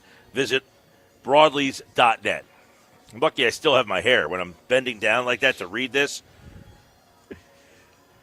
You know? Camera angles. Good visual. I would like that to be covered up, while I'm trying to read and my head's down. Come on, Tyrell, you're better than that. You see my head in the screen. If you didn't have hair, that'd be a problem. That'd be very bad. Luckily, I'm about the only one left of the three of us. The old man over here still has hair. All right. By the way, Flyers tonight, 97.3 ESPN. Yeah, Carter Hart is in town, but he's not playing. He is not Shocking. playing. He's not starting. Flyers Vegas tonight. And that'll be followed by Thursday Night Football on 97.3 ESPN. Not a great game. It's Falcons and Bucks. Tampa, yeah. Although it means a lot for the Bucks. We'll get into it later does. with Casey Joyner. All right, who's in, who's out? These are the 14 NFL playoff teams. Let's go. I got Patriots in the East. Same. Yeah. Ravens. Easy. I'm going Ravens still, even though they lost last week. I'm sticking with the Ravens. I've gone with them for weeks now. I'm not bailing on them quite yet. I think I go with the Steelers. I think that Ravens loss was a very bad look for them. It was, but I definitely That's two think straight losses for them, by the way. the Steelers, I don't know. I don't know if the Steelers have Staying power? Yeah. Ravens have been weird all year. Lamar's been on the injury report like every week, not practicing. Their passing offense is, I don't know. It's a mess. Do they play again or no? Are they done? Let me double check. I thought they played again one more time. All right. I got the Texans. I'm going Texans. That team's got all the vibes right now. Steelers, Week 18. Ravens, final week of the season. I thought so. And I think and that game was in Baltimore last week, though, right? No, this one's good. The last one's in Baltimore. The one last week was in Steelers. Oh, okay. Well, it makes me feel even better. I thought Pittsburgh won that game on the road for some reason. No, it is at Pittsburgh, Week 18 at Pittsburgh. Okay, yeah. I thought the game was in Baltimore this last weekend. Then why is my thing saying the wrong information? I don't know why. Are you telling me you two have two screens up and they both, one says home, one says road? I mean, I'm going to look at mine again. So yeah, I think week it's user error. 18 is in Pittsburgh. Yep. Yeah, that's what I thought. All right. I was going to say, I was watching that game. I could have sworn it was in Baltimore, which was why I was surprised that Pittsburgh won the game. All right, I'm going Houston. That team's a vibe, man. Their defense is excellent. You know, the offense is doing just enough. Indianapolis, I think, is dead. So it's down to Houston and Jacksonville for me. I'm going Houston. I love the Texans' defense, so I got to go with Houston if I'm going to be consistent. All right. And Jacksonville gets no love. Maybe. We'll find out. There's 3 wild cards. Right, we're going to find out here in about 2 minutes. I got Broncos. I've been going Broncos virtually all season. Yeah, same. I mean, how can you not go Broncos at this point? I mean, every other team in the division's got something wrong with them. Yeah, that one's almost locked up, too. I think if they win this week. I think if they win this week, they win the division, yeah. Yeah. Yeah, Denver's won 10 games in a row. The Eagles should have beat that team, too. They should have. They're up 17-3. Jeez. All right, 3 wild cards. What do we got? I'm going Chargers, Jags, Bills. Chargers, Jags, Bills. That's who I have. Yeah, no argument for me. Chargers, Jags, Bills. That means Chiefs are out. Steelers are out for me. Dolphins don't end up making it. They're pushing hard here. They're trying. Yep. Indy. Colts. That's the other one. Colts would be out. That's who's out. All right. Who's in NFC? I got Philadelphia flimsy. I got Philly for now. Yeah, I think with the next 4 games, they got 2 wins on their schedule probably. If Dallas wins out, does Philadelphia win the division in your mind? I would say so, yes. You think? I see 2 more wins on their schedule. 2 would get Philly to 10. And that would get the division. But 4 would get Dallas to 10, right? They would be 10-5-1. 10-6-1. Excuse me. 10-6-1. Yeah. 10-6-1, and Philly would be 10-7. Just a reminder, Dallas' upcoming schedule. Home against the Vikings. I think Dallas will be favored and wins all 4. Home against the They Vikings. play the Chargers, and then they play the Yeah. 2. They play Washington and New York. Correct. I think they win all 4. This week, I think, is the toughest one for them. Minnesota's got a good defense, but I think that the only thing would be if their defense frustrates the Cowboys. I think, and they're both at home. This game's at home, and the Charger game's at home. Yep. And I think they win both these games, and they win. I think they win out. I think they lose one of them. They would be 10-5-1. If the Eagles only win 2, they would be 10-7. Right? 10-6-1. 10-6-1 Dallas. And the Eagles would be 10-7. 10-6-1 would beat 10-7. Correct. Yeah. So if they win out and you win 2, I think Dallas would win the division. So basically, what the Eagles need to do is they need to reach out to the Chargers and Vikings and say, hey, can you do me a favor? So the Eagles' magic number is 3, right? As it stands now, 3. They win 3. If they win 2 and Dallas loses 1, same thing. Mm-hmm. Yep. Okay. Yeah. Yeah, if Dallas wins out and Philly goes 2-2, Dallas would win the division, I think. I'm pretty sure. I mean, I don't have the If stuff Dallas in front of me. wins out and the Eagles go 2-2, yes, Dallas will win the division because they have all the tiebreakers. Yeah, that tie would win it for them. Exactly. Yeah. And I think Dallas wins out, and I would not be shocked if Philly went 2-2 down the stretch. But I got Philly right now because this Raider game is going to be a big one. I got the Packers in the North. Me too. I thought the Bears, they came back down to earth. Yeah, Bears had their chance last week, and they lost that game to Green Bay. That was their game. Panthers. I'm going Panthers in the South. Wow. I'm going Bucks because they're getting Mike Evans back. They're getting guys back from injury. Those two teams play coming up here. Yes, they do. Twice. That's going to be the factor right there. Let me pull up the exact ones. Week 16 and 18, they play Carolina. Yep, just like Philadelphia and Washington. They play bang, and then again, they play twice. Yeah, I mean, it's all set up for Carolina. I mean, this is their chance. This Carolina team's got the vibes. They're a vibe right now, right? They're and Tampa Bay tonight, they play tonight. If they lose this game tonight, you can't lose the game they lost last week to New Orleans. Are you kidding New me? Orleans, yeah. Poor. All right. And I got the Rams in the West. You have to have the Rams in the West. Well, there's a lot of options there. I mean, Seattle's won 10 games as well. Yeah. Yeah, but the Rams are a team that outside of the Panthers The Rams game, are a team that lost to Carolina. Yeah, but see, I hate people bringing that up because that was a styles make fights situation. Like you have a Happens. defensive coordinator who knows your offense in and out. I'm just saying, it doesn't matter. The fact that they lost that game, I'm not talking about the Carolina loss is one where it might be the one that cost them. That's a game that they are favored in and have to take care of business. And when it's this close in the division, you look back at a game and you say, geez, we lost to Carolina. I just will point out that the Rams only have one loss in the division. The Seahawks have 2. I like the Rams. I'm just saying. I don't think it's you got to. Do they play each other? They do. Seattle plays In 2 the Rams weeks. on Thursday night coming up. Yep. Do you think that the Seahawks this year are the Vikings of last year? A lot of That's a people are good bringing question that 'cause up. of Darnold. Because it's Sam Darnold. They could win 13 games, but then get blasted in the Well, playoffs. that would be a playoff question more, though, than who wins the division. True. Now, I got Seattle as a wild card. I got 49ers as a wild card. Same. Yep. Who's the last one? The Bears.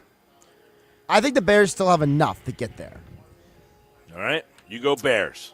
Yeah, I mean, Detroit's and the other team that you could maybe see squeak in there. Mhm. One of those two teams is going to be out. Well, the Lions and Bears play in Week 18 Correct. to close out the Is season. that going to be a de facto wild card game? I would think so. Now, I think I'm going with the Lions here because the Bears play the Browns this week. That game's on Rock 104.1. I think the Bears can win that game. Then they play Green Bay again. Then they're at San Francisco, and they play the Lions. I think those 3 games for the Bears are tough. Bang, bang, bang. Then, on the flip side, The Lions down the stretch is a tougher schedule. Well, they play the Rams this week. That's a tough game, and it's at L.A. They play Pittsburgh. They play Minnesota. At Minnesota. And Minnesota beat them in in Detroit earlier this year. Yep. But I'm going Lions. I'm going Lions over the Bears. I wonder if the Bears kind of peaked, and now it's starting to get a little tight for them right here. Philadelphia was the peak. You win a game like that. They're the 1 seed. Yeah. And now the next thing you know, you look at the mirror and you're the 7 seed. But it's going to come down to that last game. Just how Goodell drew it up, huh? Mm-hmm. It's all in the script, right, Pete? Yeah. Well, did you hear Joe Buck and Troy Aikman making fun of that? They were. That was good. Yeah, I saw that. That was funny. All right, there you go. Who's in, who's out for this week? It's going to come down to possibly Week 18, some matchups there. By the way, what week is that? 16, those Saturday games, those just got announced. It's the Texans and the Chargers. Good and game. The Ravens and the Packers. Good they are game. the Saturday games. They'll be at 4 o'clock and 8 o'clock on 97.3 ESPN. That's Week 17. Week 17? Okay. Yeah. I'd like them to do away with those games, honestly. You don't like those games at all. No, give me the college football playoffs all day long. I don't need those NFL games that day. It's a waste of a day for those games. You got 2 straight weeks, by the way, 3 straight weeks of Saturday games starting next weekend. I know, I don't like them. And the Eagles are one of them. Yeah. I don't like NFL games on Saturday. That's for college. Let the college play there. Or if you're the college football playoffs, hey, listen, you might have to say we'll do a triple header on Friday or a quadruple header on Friday. I don't know. You got to do something. You got to get away from those NFL games. With that said, the NFL has played on Saturdays for as long as I can remember. I know, and I don't like any of them. They all just don't feel right. They just don't feel right when you play an NFL game on a Saturday, especially an important one. That's true. It just feels out of place. It does feel a little awkward. I'll give you that. All right, on Sportsmanlike Moment of the Day, coming up, is Chris Canty changing his thoughts on the Eagles? That's next. This is the Sports Bash. He scored! It's Flyers Golden Knights tonight on 97.3 ESPN and the 97.3 ESPN free mobile app. Listen as Tim Saunders and Todd Fedork bring you all the exciting play-by-play action. Oh, a save again by Vladar. This guy is unconscious. It's Philadelphia Flyers hockey tonight. Coverage begins at 7 p.m. on South Jersey's radio home for Philadelphia Flyers hockey. 97.3 ESPN. Backhand shot. He scores!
Each year in clearance time at Bridgeton Chrysler Dodge Jeep and Ram, your hometown dealership. We treat you like one of our own. Right now, get the 2026 Jeep Wrangler Sport 4x4. Lease it for $299 a month with $35.95 down and 5,000 miles a year for 36 months. Tax and fees not included. We've got the perfect new vehicle waiting for you. Backed by hometown service you can trust. It's clearance time, but hurry, these deals won't last. Visit 820 North Pearl Street in Bridgeton. Se habla español. Bridgeton Chrysler Dodge Jeep and Ram, where family drives with family.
Make Sage Jewelers your gift-giving headquarters. Sage Jewelers, the real jeweler, offers something for everyone this holiday season. Check out Sage Jewelers' large selection of GIA-certified diamond engagement rings, designer jewelry brands, gold and silver, all up to 40% off. Plus their watch collection, Citizen, Seiko, Tissot, Timex, Casio, and G-Shock. And Sage Jewelers can customize anything. Sage Jewelers' jewelry collection offers something for everyone, for all ages. Located on Tilton Road in Northfield.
You're listening to the Sports Bash with Mike Gill. Never thought this radio stunt would catch on so big. On 97.3 ESPN. They have all of the elements that you need in order to win. Do they need to get healthier? Sure. But they've got enough of a cushion in the NFC East where they're going to win the division. And if the Eagles are in the postseason and they're hosting a home playoff game at the Link in the wild card round, you're going to look at them versus any given opponent and say, yeah, the Philadelphia Eagles can win that game because we've seen them do it. They have proof of concept. I just don't understand why we've gotten to the place where the Eagles don't get the benefit of the doubt in terms of being able to find a way to overcome.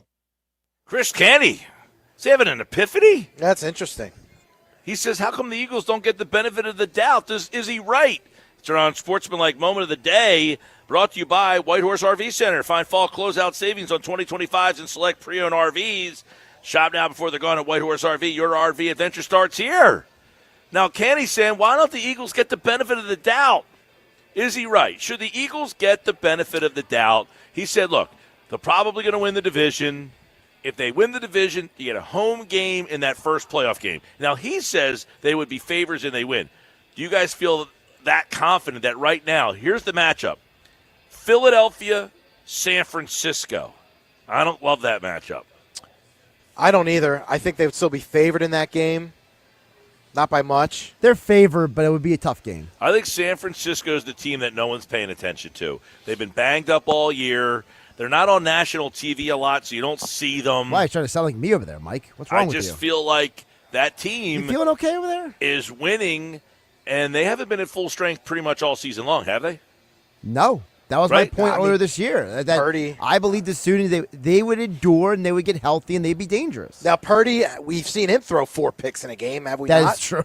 We also don't know that Purdy is the reason why you win a Super Bowl. I don't know that Purdy is MVP of the Super Bowl. Mac Jones, quarterback next year. But are we surprised that Chris Canty is like, hey, you got to give the Eagles the benefit of the doubt? I am shocked. You know why? Because he's part of the reason why people are doubting the team. He was one of the lead voices for criticizing Sirianni and the Eagles. We have people texting in like, oh, is Canty okay? Like, does he have a fever this morning? What's going on with Chris Canty that he's the guy out there defending the Eagles, giving them the benefit of the doubt? And you know what? Canty, you're right. Is it about the resume or the eye test? Good question. He's going with the resume. He's going with the saying resume. You got to give him the benefit of the doubt. Others are going with the eye test. Well, he said it right there. Why? Because they've proven they can do it. They've done it before. But here's the one retort to that, Canty. They've also proven that the wheels can fall off and they can fall apart quickly and lose in the wild card They're game. falling off as we speak. We have 3 wheels left. We got text message people, Canty. They want to know, have you bumped your head on this Eagles team? Now, you're giving them the benefit of the doubt, which is admirable. Whew. I was laughing when I saw some of those text messages yesterday because something we played yesterday for the unsportsmanlike moment of the day. He kind of defended the Eagles and everything. More Sports Bash on the way. Don't forget Unsportsmanlike tomorrow morning, 6 a.m. on 97.3 ESPN with Evan, Michelle, and Canty. And it's brought to you by Whitehorse RV Center. Shop now before they're gone. Whitehorse RV, your RV adventure starts here. When we come back, football at 4 is on the way. Eagles getting ready for the Raiders. Sal Powell said something yesterday. He texted the show and said the Eagles and the Raiders offense has been virtually identical the last 5 weeks. 8 touchdowns for the Eagles, 7 for the Raiders.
Home of the Sports Bash with Mike Gill, 97.3 ESPN, WENJ, WENJ HD, Millville, Atlantic City.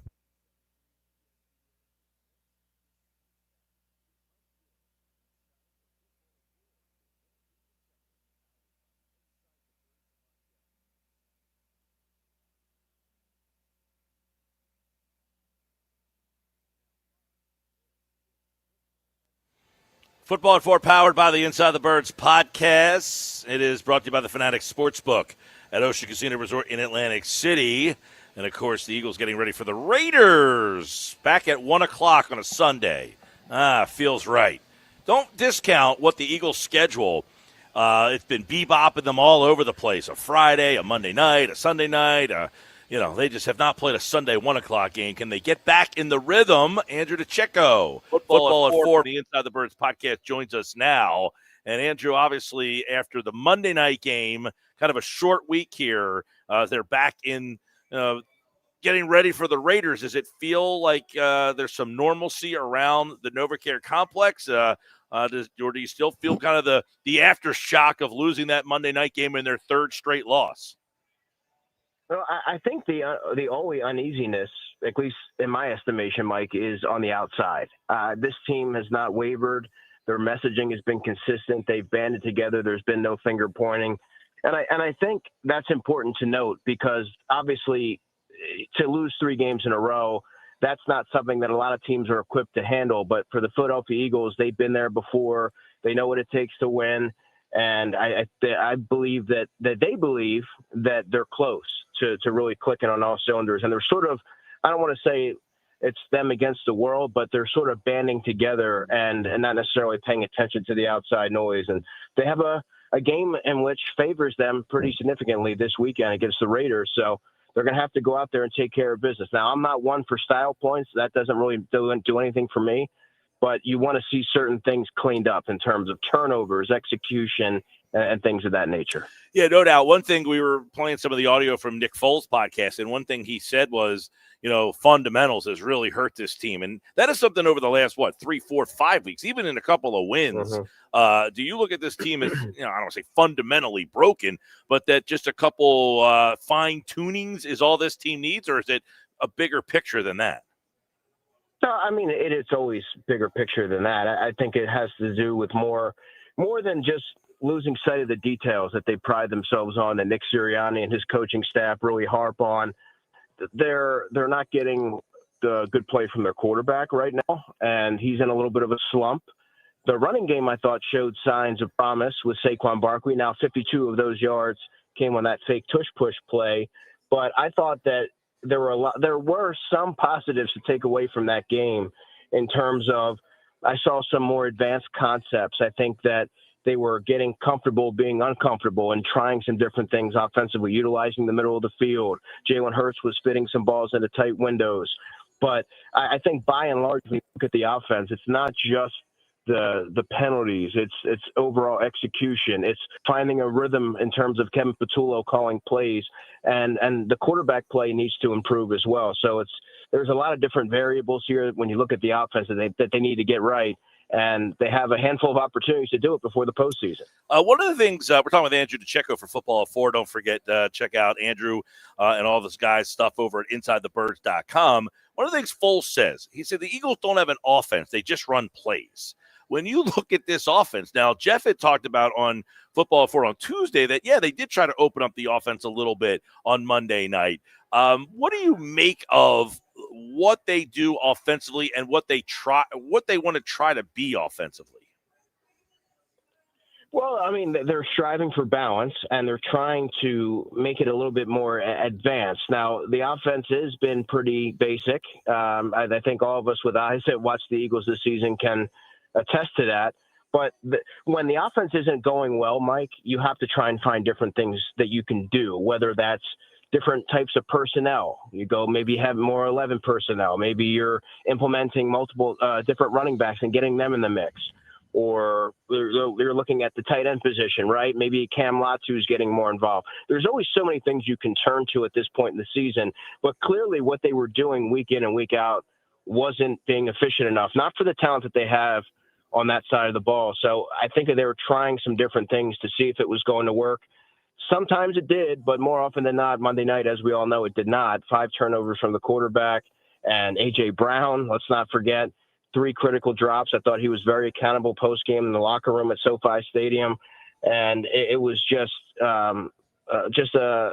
I think there's some things that they were trying to implement in that game that were encouraging. I'm curious to see if they choose to move forward in that direction, because I do feel like there were some plays, some shows, some signs of promise, although they weren't able to come out of that game with the win. So, obviously Hurts is getting a lot of there's a lot of outside noise, as you said. They're not listening to it, but is the criticism, I think it's ludicrous to suggest playing Tanner McKee or benching Hurts. But do you look at Hurts as in a slump, struggling? Do they call plays because of things that Hurts can't do? What do you make of this stretch that Hurts is almost admittedly has struggled in? Yeah, and to the first part of what you said, yeah, it's absolutely absurd for anyone to even consider that or have that thought. But I look at Jalen Hurts, and he is in a bit of a slump. He hasn't had a standout season compared to what we've seen him be able to do, and he's the first one to mention that. He often talks about execution. It starts with him. He always says "I," and he points the finger inward, which is the first step of being a leader. But I think that there's plays that he's leaving on the field. He wasn't seeing the field well at all on Monday night, and I just think that there's been a lot of those instances throughout the season where, yes, you can look at the play calling. Yes, you can look at the offensive line, which, by the way, I think has done a really good job in pass protection. But it all starts with the quarterback. He touches the ball on every play, and he hasn't been efficient enough when the Eagles have needed him to, relative to what we've seen him do and elevate his play on the largest stages and in critical moments. Andrew, one of the things with this offense is, you talked about how basic it is and how simple it is, and you talked about the run game a little bit here. But one of the things that Foles talked about was the lack of the screen game. And one of the observations I made last hour is the screen game almost seems non-existent. And how is that like a Johnny Wilson? Like how you don't think about these little things like Ben Van Sumeren getting hurt. Yeah, that almost seems like, who cares? Ben Van Sumeren, but like, you have to rip a page out of the playbook because he was the fullback, and then the screen game. Not having a guy like Johnny Wilson, it almost feels like that's such an afterthought because like no one cares about him in the passing game until like these things. Do you think something like that is not looked at enough? It's a great question. I'm glad you brought that up because on the surface, I'm sure a lot on the outside didn't make much of Johnny Wilson and Ben Van Sumeren, being out for the season, but it was always critical for those of us who cover the team. And, you pointing it out, obviously you noted it as well, because they provide a lot of different things that don't necessarily show up on the box score. Van Sumeren as a blocker on special teams, one of the best athletes on the team. Johnny Wilson does a lot of that dirty work. Now they've tried to find a couple of players to fulfill that role in Darius Cooper, who I think has done a solid job. He had a really good block on that 52-yard Saquon Barkley run. And I think Cam Latu has done a nice job as a fullback when they call upon him. He only averages about 5 snaps or so a game, but he's been an absolute force on special teams. So it just shows you how important those roles are for the overall functionality of this football team. But, Mike, the screen game's never been a part of this offense under Jalen Hurts. For whatever reason, it's not something that I don't know if he doesn't feel comfortable with it or if it's just something that they scrap because for various reasons. But it's funny because in training camp, that's something that you often see. I mean, Will Shipley must have caught 30 wheel routes. Saquon Barkley, the same thing. And they were winning consistently. And even in the check down game, Will Shipley was peppered with targets in the summer. But as we've seen, whether it's DeAndre Swift a couple years ago, Saquon Barkley last summer, or even this past summer that we just had, I mean, it just never manifests into the regular season for whatever reason. So a couple of years, you've heard all the comparisons to 2023. Everybody has been saying, there's a lot, other than the defense. This time it's the offense. And the game that really was the backbreaker was that Cardinal game. They play the Cardinals. And they got waxed by that Cardinals team. Everyone feels like this Raiders team, it's the Raiders. But is there something that worries you about this particular game? This is a Raiders team that I believe has lost 7 straight. They are banged up. They have one of the worst offensive lines in the league. They don't do much of good of anything. So is there something about this game would worry you? Or if they lose this game, would the worry be on? Well, they do have Max Crosby, who's one of the more preeminent pass rushers in the league. But you're right, Mike. Outside of that, they are absent of a lot of talent. And if you can't protect in the trenches, I mean, you're not able to play offense. And so I think they're getting an upgrade in quarterback this week in Kenny Pickett. And you never want to take any team lightly, and the Eagles certainly are not. But I think that this game, I don't draw the same comparison to the Cardinals game of last season because I maintain that this season is not like the 2023 season where both units sort of unraveled down the stretch. I say the offense as well because they were going off script in Seattle, and they just weren't, it wasn't this togetherness on both sides of the ball. The defense has carried the Eagles through many of these games this season and deserve a lot of credit for that. And they did not have that to hang their hat on in 2023. But I look at this game, and if they were to lose it, yeah, that's concerning because the Raiders are among the worst teams in football. And this team is far too talented. I know we keep saying that, but it is far too talented to lose to a team like the Raiders. But any given week, this season has been weird because you see whether it was the Giants taking the Lions down to the wire, a few weeks ago, 4 weeks ago, or countless times throughout the season, you see teams that are winning games that probably shouldn't.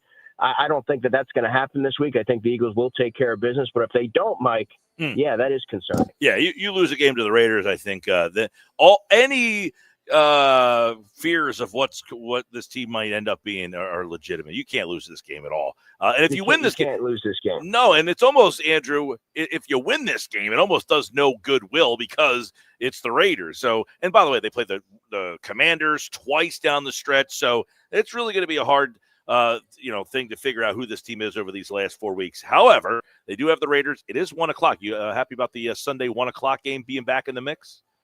Mike, I am over the moon with that 1 o'clock start, man. I got to tell you. And it looks like we're going to get a little snow in the morning. I hear. So, so it should stop about noon based off of the most recent weather report I was looking at. I was talking to Britton Covey yesterday, and right away he was like, 26-mile-an-hour winds. Like he's already, his mind is already there in terms of the weather and the environment so that he can sort of get his mind right and base it all around that. So that kind of tells you what the weather is going to be, what we're going to be in line for Sunday afternoon at 1 o'clock. Yeah, man. By the way, Britton Covey is one of the great conversations to have. He is such an open, he's so open and honest. It's almost too sometimes, right? Oh, he's tremendous. He is absolutely the best. I just wrote a story about him and his return to the mix and how he prepares and everything on InsideTheBirds.com. Always enjoy my conversations with Britton. I always enjoy my conversations with you. Andrew DeCecco, everybody. Eagles and the Raiders, 1 o'clock right here on 97.3 ESPN. All right, bud, take care. Mike, have a great weekend, man. As always, Andrew DeCecco, Football at 4 here on the Sports Bash. Couple numbers for you in this game. Raiders, 2-11. It's the second year in a row they're 2-11. Bad. Would be the second time in franchise history that they have started consecutive years 2-12. I mean, so they're bad. They have a 37% chance to get the first overall pick. Bad. 7-game losing streak. They've been outscored by 90 points during the streak. Bad. Pete Carroll, guaranteed to finish with his worst winning percentage as a head coach in his career. The stink of the Raiders follows Pete Carroll. 1-5 on the road, including 5 straight losses. You know when they won? They beat the Patriots in week 1. That's right. Think about that. They beat the Patriots this year. Geno Smith sacked 49 times this year, tied with Cam Ward for the most. They can't do anything good. Their offensive line, these two offensive lines, by the way, rank in the bottom half of the league in pass block win rate, which measures how often teams sustain their blocks for 2.5 seconds. The Eagles are 18th in the league. The Raiders are 21st. So this could be another week where the pass rush kind of gets themselves going. But all the numbers that we're throwing out at you all add up to you can't lose this game. Somebody brought it up earlier this week. It might have been Mosher on Football at 4. This Raiders team is worse than that Cardinals team that you lost to a couple of years ago. Remember, Kyler Murray just carved you up. He was running all over the place. They couldn't stop him. And the Cardinals were plucky back then. This team stinks. Now, does it worry anybody that Kenny Pickett is starting? I mean, like Andrew said, it's an upgrade from what Geno Smith was giving you.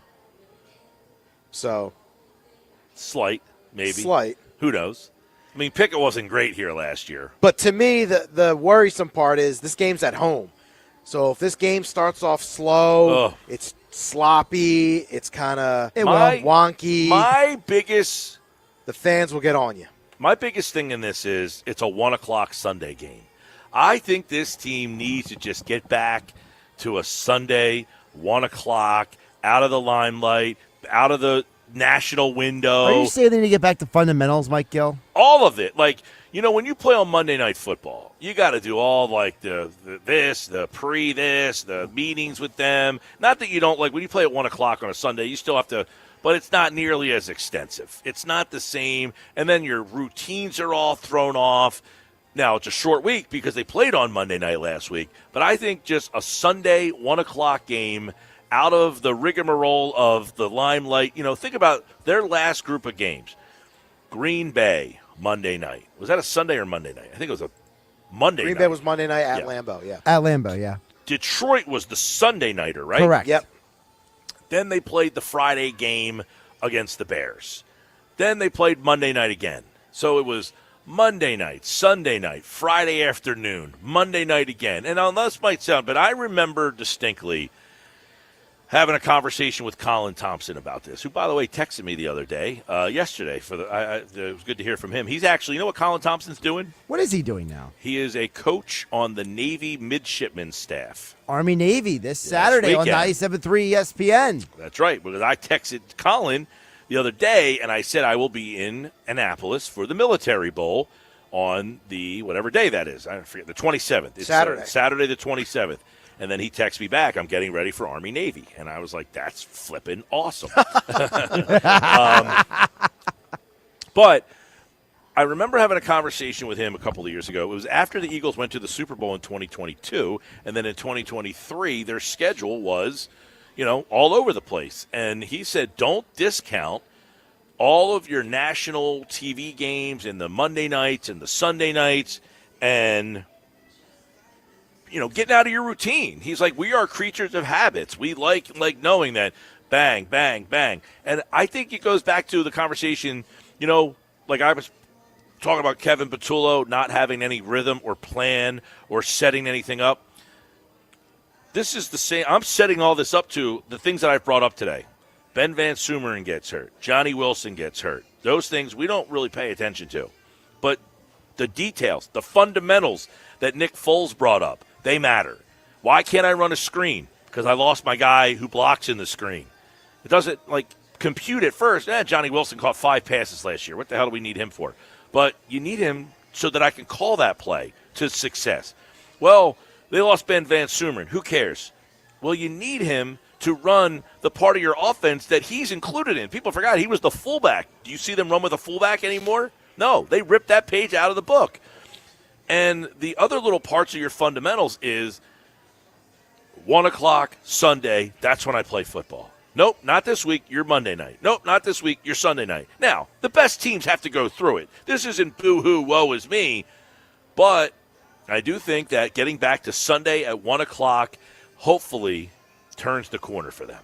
Because next week, they'll play Washington on a Saturday at 5 o'clock. Not ideal. And then they play Sunday at 4:25 against Buffalo, and then that final Sunday of the season against Washington, that's a TBD. I guess, could that game get moved to Saturday or no? No, they're all Sunday at 1 o'clock. Oh, no, there's 2 Saturday games that week, isn't there? Or no? Both weekends.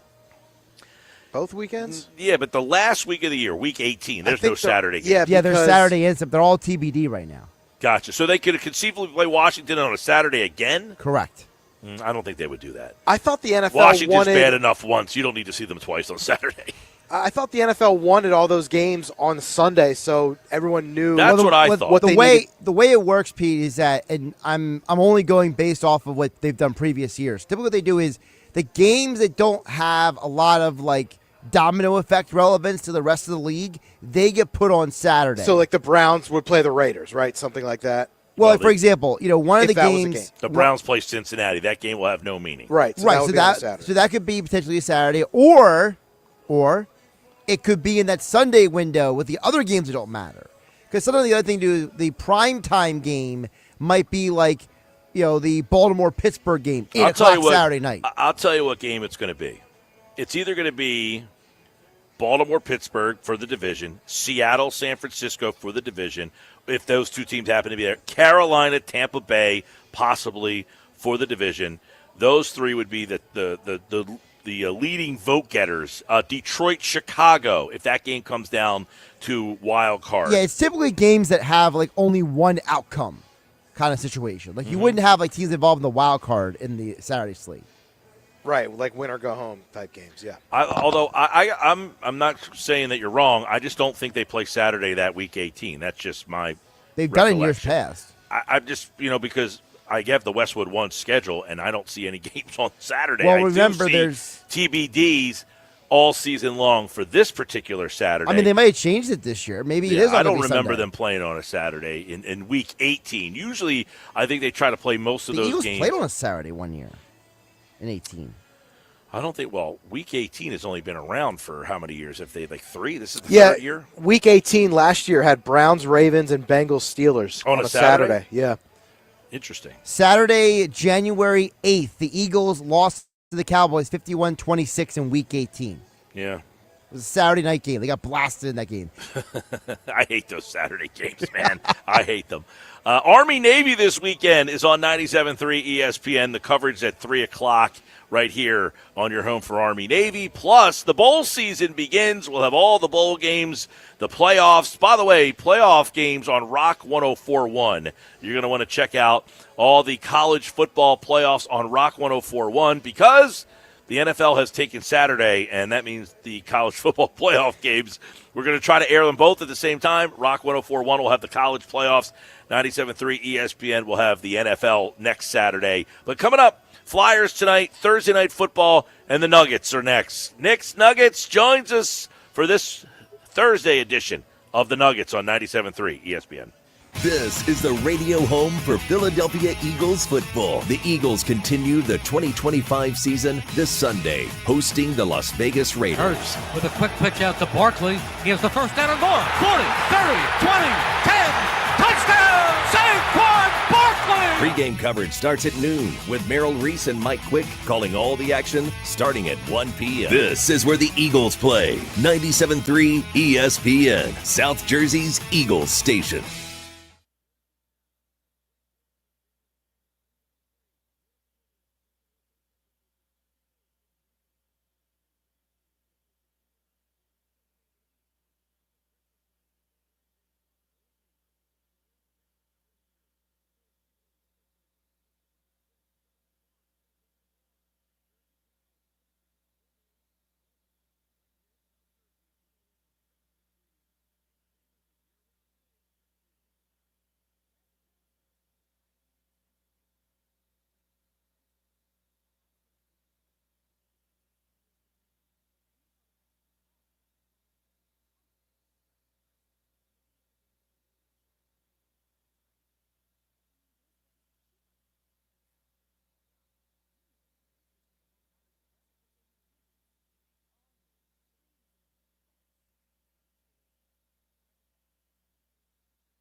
Honey, look. 4 calling birds. Do they have cell phones? Well, yeah. They're called calling birds because they have 4 lines of Cricket 5G. How do they pay? Oh, easy. Each line is only $25 a month. Who are they calling? Beats me. One sec, gotta take this. Join Cricket Nation and get 4 lines for $25 per month each. Smile, you're on Cricket. Cricket may temporarily slow data speeds if the network is busy. New lines only. All lines must be selected. Unlimited plan fees. Terms and restrictions apply. Cricket 5G requires a compatible device and is not available everywhere. See cricketwireless.com for details.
Stop what you're doing. Aaron's just broke the holiday universe. No payments until January 1st, 2026. Yep, don't pay a thing until next year and start with just a penny, 1 cent, and you're basically pre-approved. Aaron's been in the community for 70 years, making it easy to get brand new name brand furniture, appliances, electronics, all the great stuff you need. But listen, this is in-store only, so get up and get over to Aaron's today. And don't miss out. Don't just hear about the deals. Get them before they're all gone.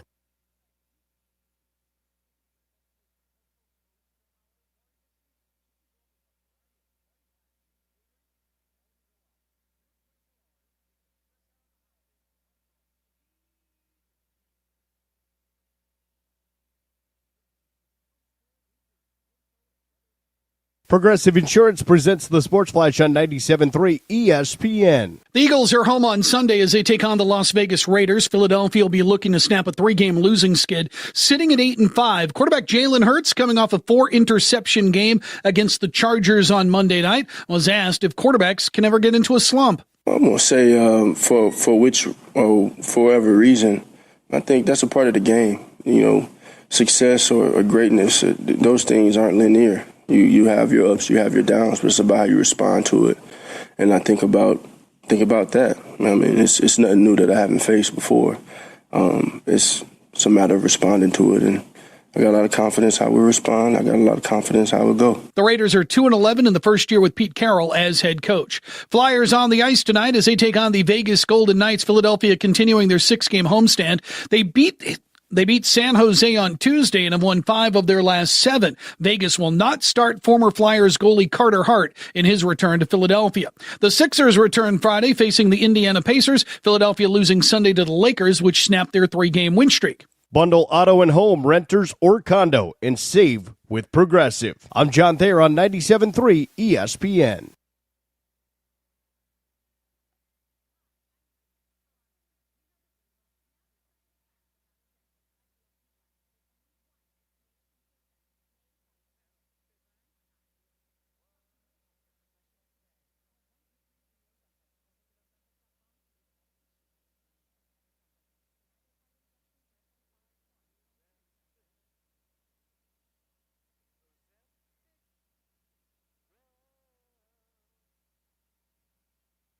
Well, did you lose anything? Did anything blow away? Hey, with your South Jersey weather forecast, I'm Joe Kelly. It's been a windy day.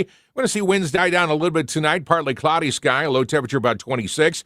Tomorrow looks sunny with a high of 40. And for Saturday, cloudy with a high of 46. Not going to promise anything, but as of right now, Sunday, we could see some scattered snow showers, especially the first part of the day. And we're talking a possibility of anywhere from 1 to 3 inches of snow on Sunday. But that's a few days away. With your South Jersey weather, I'm Joe Kelly.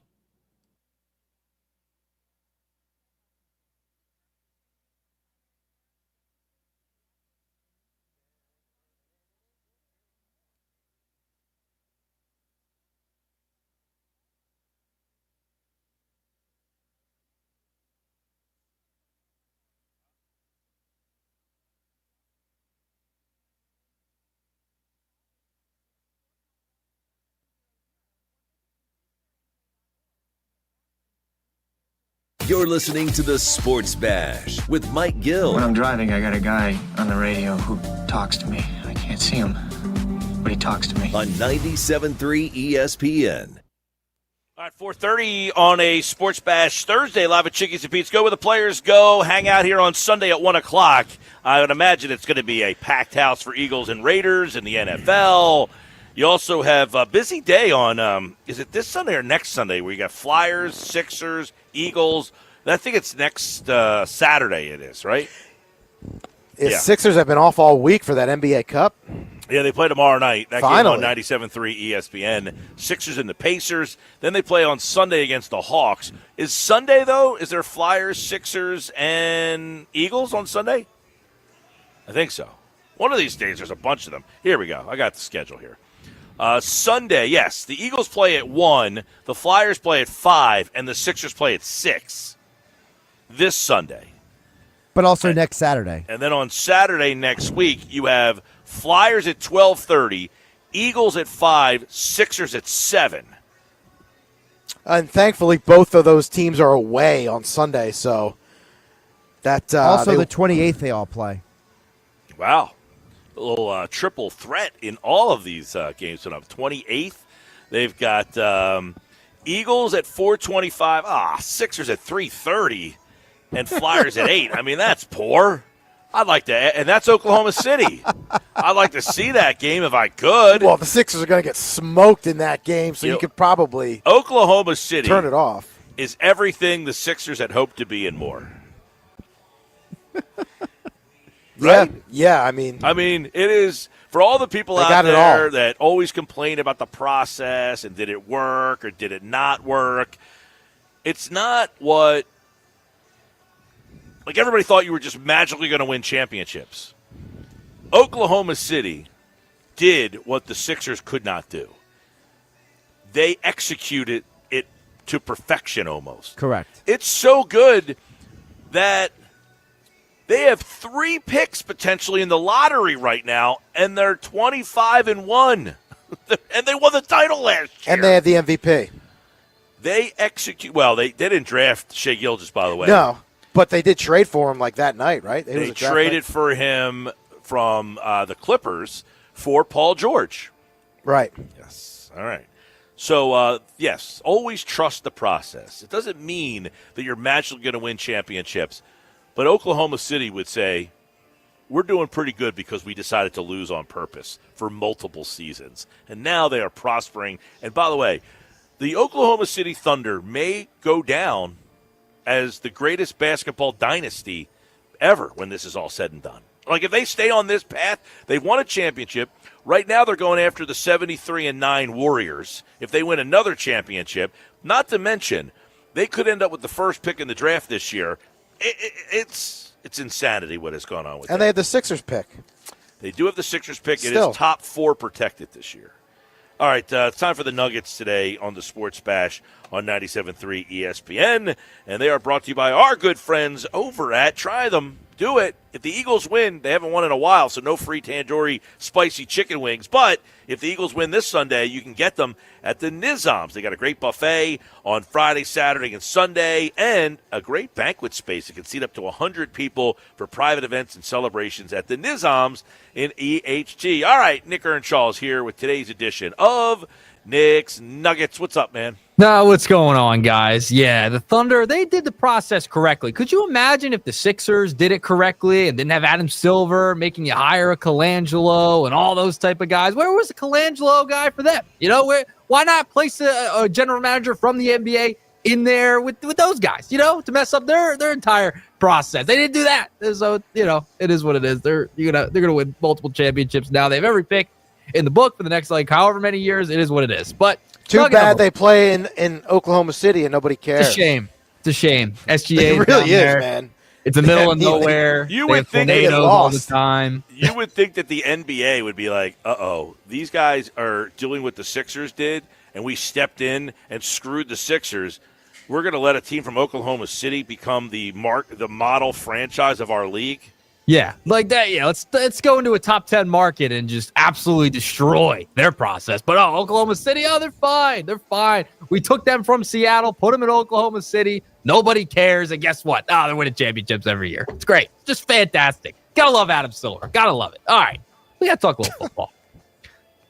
Nick Foles. I mean, his podcast. I mean, this is another reason he should have his number retired because he puts on a good podcast. He breaks things down. I mean, this is just another reason to add to it. He's got his statue. It's fantastic. We got to listen to the first Super Bowl MVP in Eagles history, all right? He had a lot of good stuff on his latest episode. And he talked about Jalen Hurts, what he needs to work on, the Eagles' philosophy, etc. But he also talked about the route running and the scheme of the Philadelphia Eagles. You know, he criticized Hurts, but he also criticized the routes and the wide receivers on what's going on this year. Take a listen to Nick Foles and what he said about the routes the wide receivers are running.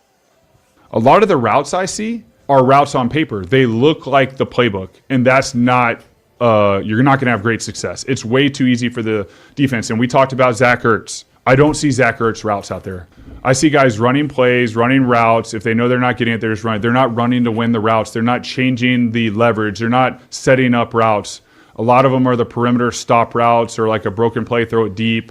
or just launch a post down there. I don't see a lot of routes ran at the intermediate level to win based on coming back down your stem, getting friendly to give Jalen a throw. So that's coming from a Super Bowl MVP. Talking about another Super Bowl MVP and the routes that he is getting from his wide receivers and from the schematics of the coaching staff at this point. Mike, we saw CJ following the game against the Bears, laughing at the predictability of this Eagles offense. What do you make about Foles' comments there? Number 9. Well, we talked about this last hour in that this is a chicken or the egg conversation. It goes back to the 99 Bottles Day. Are they calling these plays because Hurts doesn't want to or feel comfortable? They threw the ball over the middle. They had some more plays, and they turned into disasters. So are they – this is the whole conversation of the Jeremy Fowler thing, that they know inside the building that their passing game is being held back, and this is the result, that they do everything very simple. Because as Foles also pointed out, this is the same offense that he ran with Frank Reich. He said this is the Frank Reich offense. It's the same offense. So there's a lot of simplicities things. But – at that time, you have a Nick Foles, you have a Carson Wentz, who maybe are saying, hey, I'll throw the ball over the middle of the field. I'll take a couple more chances. I don't have a problem with that. Are you getting the same reciprocation from this quarterback? Because, we saw him throw the ball last week over the middle on what we were told. Dan Orlovsky said it. Jeff Mosher said it on our show from Inside the Tape with Greg Cosell and was saying, yeah, they tried to run more elaborate stuff, and that didn't go very well for them last week. So I don't know what to make of who's at fault for that. I heard Jeremy Fowler this morning. He was talking about the fact that he talked to people all around the league, and they don't think this is a coordinator problem. They think it is a quarterback problem. Well, I also want to focus on the wide receivers running the routes too. Well, they're not and that's something that is something we talked about earlier. Yeah. Are these, like I said, does A.J. Brown look like he's running these routes with intent? No. No, and I think that's part of the issue. I mean, this is just the perfect storm of everything. Quarterback's not playing well. The coordinator, it's taking a while for them to try and figure things out. You're giving up routes from your receivers. A.J. Brown not finishing routes, like giving up on his routes, and that's where the timing's off sometimes. So this is a culmination of everything. And you got to blame most of them because of what's going on. You got to give blame to everybody because the timing's off, the play calling's off, the quarterback's off. Everybody's just off right now, and that starts and goes back to coaching and getting everybody on the same page and showing some leadership here. Well, the report from Jeremy Fowler said people around the league are starting to think the Eagles might draft a quarterback even before Hurts' performance on Monday night. Prediction from folks: Roseman snags a passer on day 2, allowing Hurts to serve up as the starter in 2026 while having a future starter develop. The Eagles will do to Jalen what they did to Carson Wentz. They know that their passing game struggles, largely because Hurts has limitations. So that's what people around the league, I guess, are thinking, is that it says the Eagles know that their passing game struggles, largely because Hurts has limitations. It says the reality is the 2024 season was an aberration because Saquon Barkley and a dominant O-line were breaking off big runs weekly, opening up play action and downfield shots for the passing game. And this isn't the same offensive line, which means Barkley's gains aren't as frequent. That places the spotlight on Hurts for better or worse. We saw the good in glimpses against the Chargers. An 11-play drive late in the first half was run-heavy and set up a pair of 11-yard completions for Hurts. But the game featured Hurts in straight drop-back situations often, and that leads to problems. Well, also, it's also a problem that he's not running anymore either. Like, they're not having him run. He's not running. That was also the factor in why Jalen Hurts was also so successful, because he was not just a passer. He was also a threat to run. That was 100%. Also another part of this. And that's nowhere to be found this year. He hasn't been a threat to run at all, and that's hurt them because you had to worry about him taking off. That hasn't happened this year, and it's limited this offense entirely, and that's why another reason they've been so unsuccessful. 100%. It's 100% that his lack of he had 4 carries for 8 yards. His lack of the fear Justin that he's Herbert going to outran him. How does he have more rushing yards than you? That's crazy. Justin Herbert should not be out rushing Jalen Hurts. That should not happen. If Herbert wants to, he can, and Jalen doesn't want to. Well, I think people. That's how that happens. Herbert's a pretty good athlete. He runs. He is. But not like he's not that Lamar was Jackson Jalen- running around back there. But that's Jalen's bread and butter. That's what made him successful early on in his career. Herbert runs when the moment calls for Correct. it. It's what Jalen used to do, and it was a backbreaking. Any quarterback who can take off and have the intuition of this play is broken and I can fix it, that's when you get killed. And Fangio talked about it today during his press conference about the difference of, like, called runs and all that stuff. But I think his lack of, willingness to be a part of the run game certainly has taken – look, there's multiple layers to this offense that has been stripped. They don't run the ball nearly as well, so that's been stripped. The screen game is something that Foles talked about. They don't really do at all. We were talking about it with Andrew DeCecco. Johnny Wilson ended up getting hurt. He was a blocking wide receiver, and Foles talked about it. Their receivers don't block well at all in the screen game. So that's now ripped out of the playbook. Ben Van Sumeren, he got hurt. He was supposed to be the fullback. That got ripped out of the playbook. So now what's left over is kind of like your secondary things that you don't want to have as your first stuff. Yeah, I mean, this is – it's just such a change from what they've been doing, and they have not been able to adapt, right? They're a run offense first. The offensive line has stunk. Saquon Barkley has not been the same running back, and they have not adjusted. Nobody has. And when your quarterback was a dual-threat guy, that's what made him so spectacular early on in his career, right? That he could take off, he could run. That was part of it. That was part of Jalen Hurts' game, and that is missing entirely this year, and that's part of the reason they stink. They're easy to defend. They're predictable. They know the defenses know what's coming ahead of time. I would also add this, though, as something that Foles said. If you're predictable and you are very basic and they have been that team, but they execute it. You could say there's times where, like you say, I'm going to run it, but I'm going to out-execute you, and you're still not going to stop me. They're not that team right now. They are not good enough up front to say, hey, we're going to run the ball, we're going to get a yard.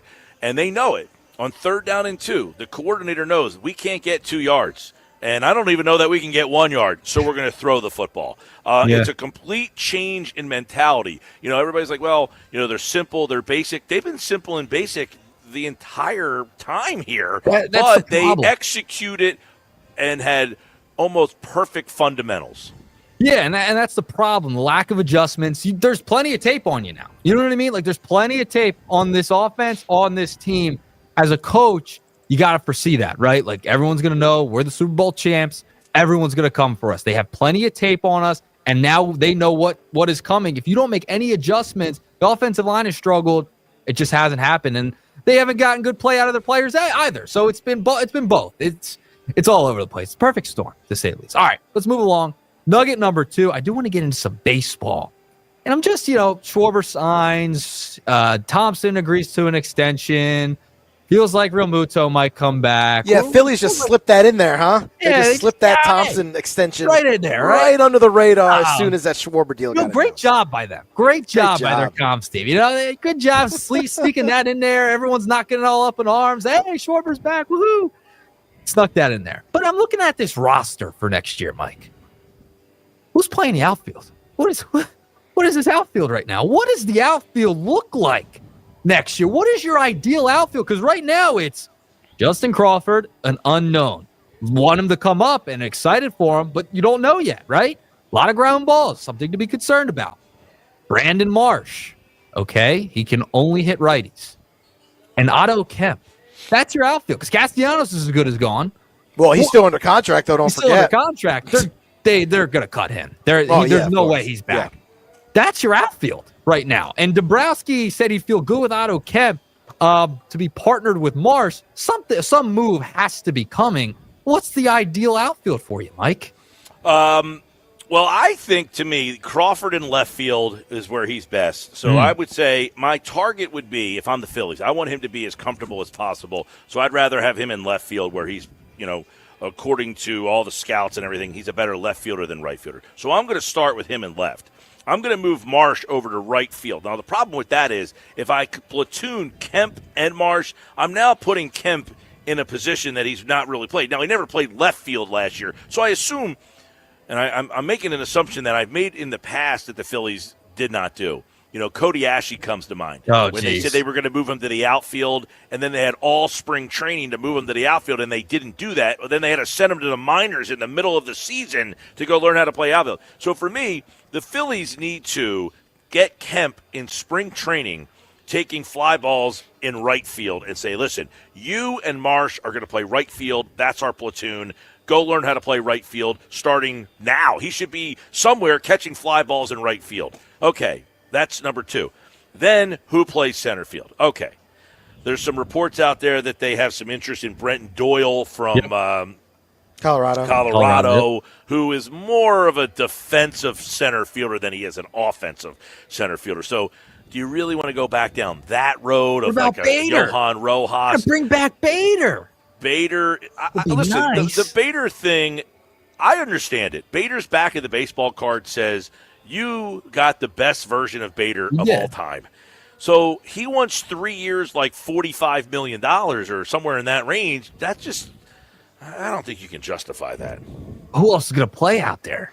So do you want to overpay for a guy or maybe think outside the box? Like I said, I don't have the answer right now, but if Brenton Doyle is a guy, I'm imagining they're probably calling around to other teams and seeing if center fielders are available. Or do you pay the guy 3 years, $45 million, and then you're complaining for the next 3 years that this guy is what he was in St. Louis, New York, Yankees, and Mets, Minnesota. Like, let's be honest.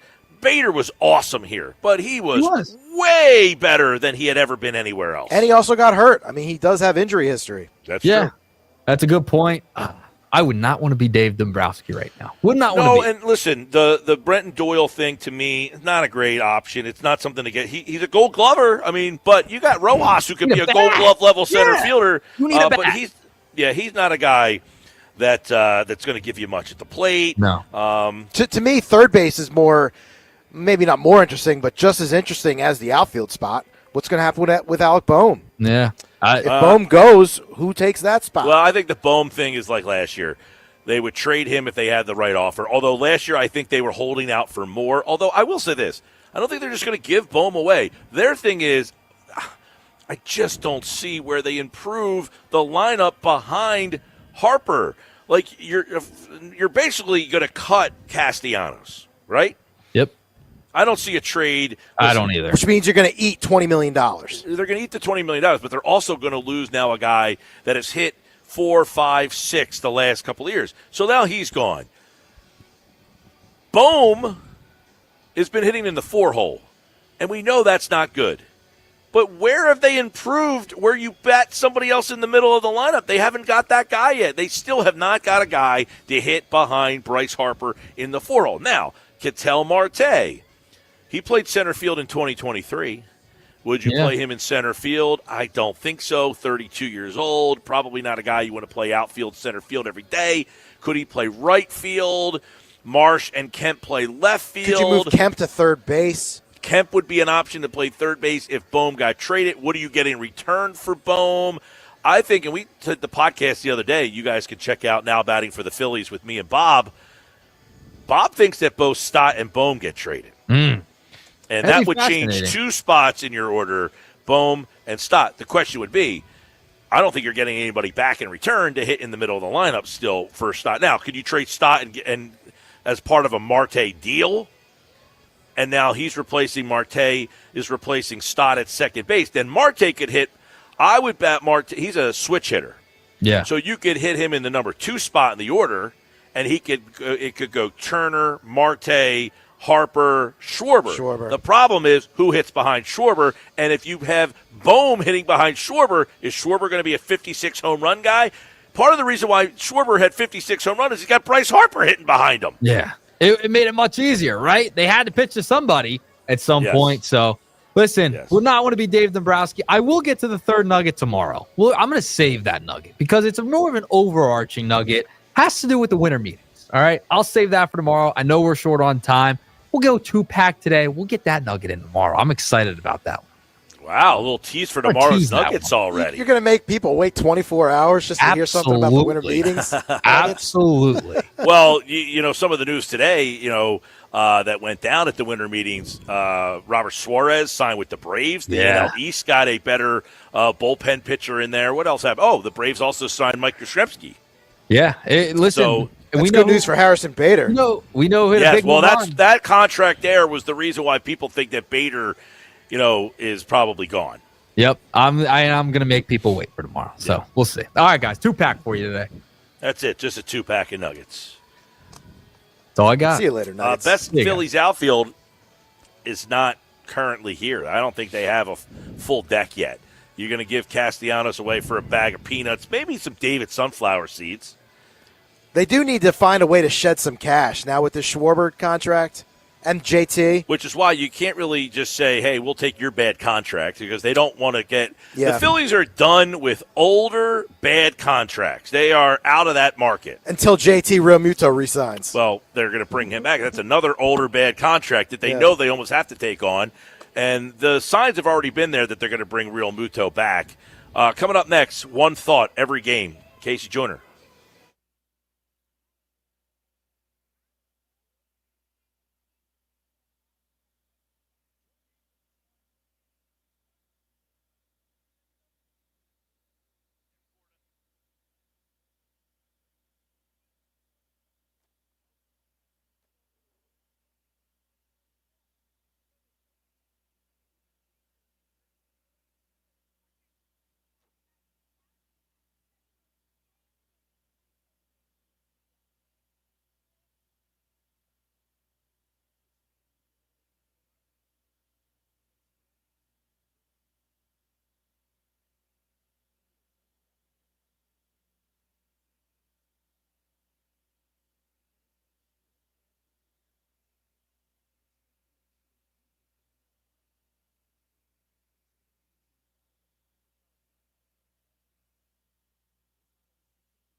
home of the Philadelphia Eagles. They got him again! Sixers. Bang! It's good! Ball game! And Flyers. Tipped in front of the net! 97.3 ESPN. WENJ. WENJ HD. Millville, Atlantic City. A Town Square media station serving all of South Jersey.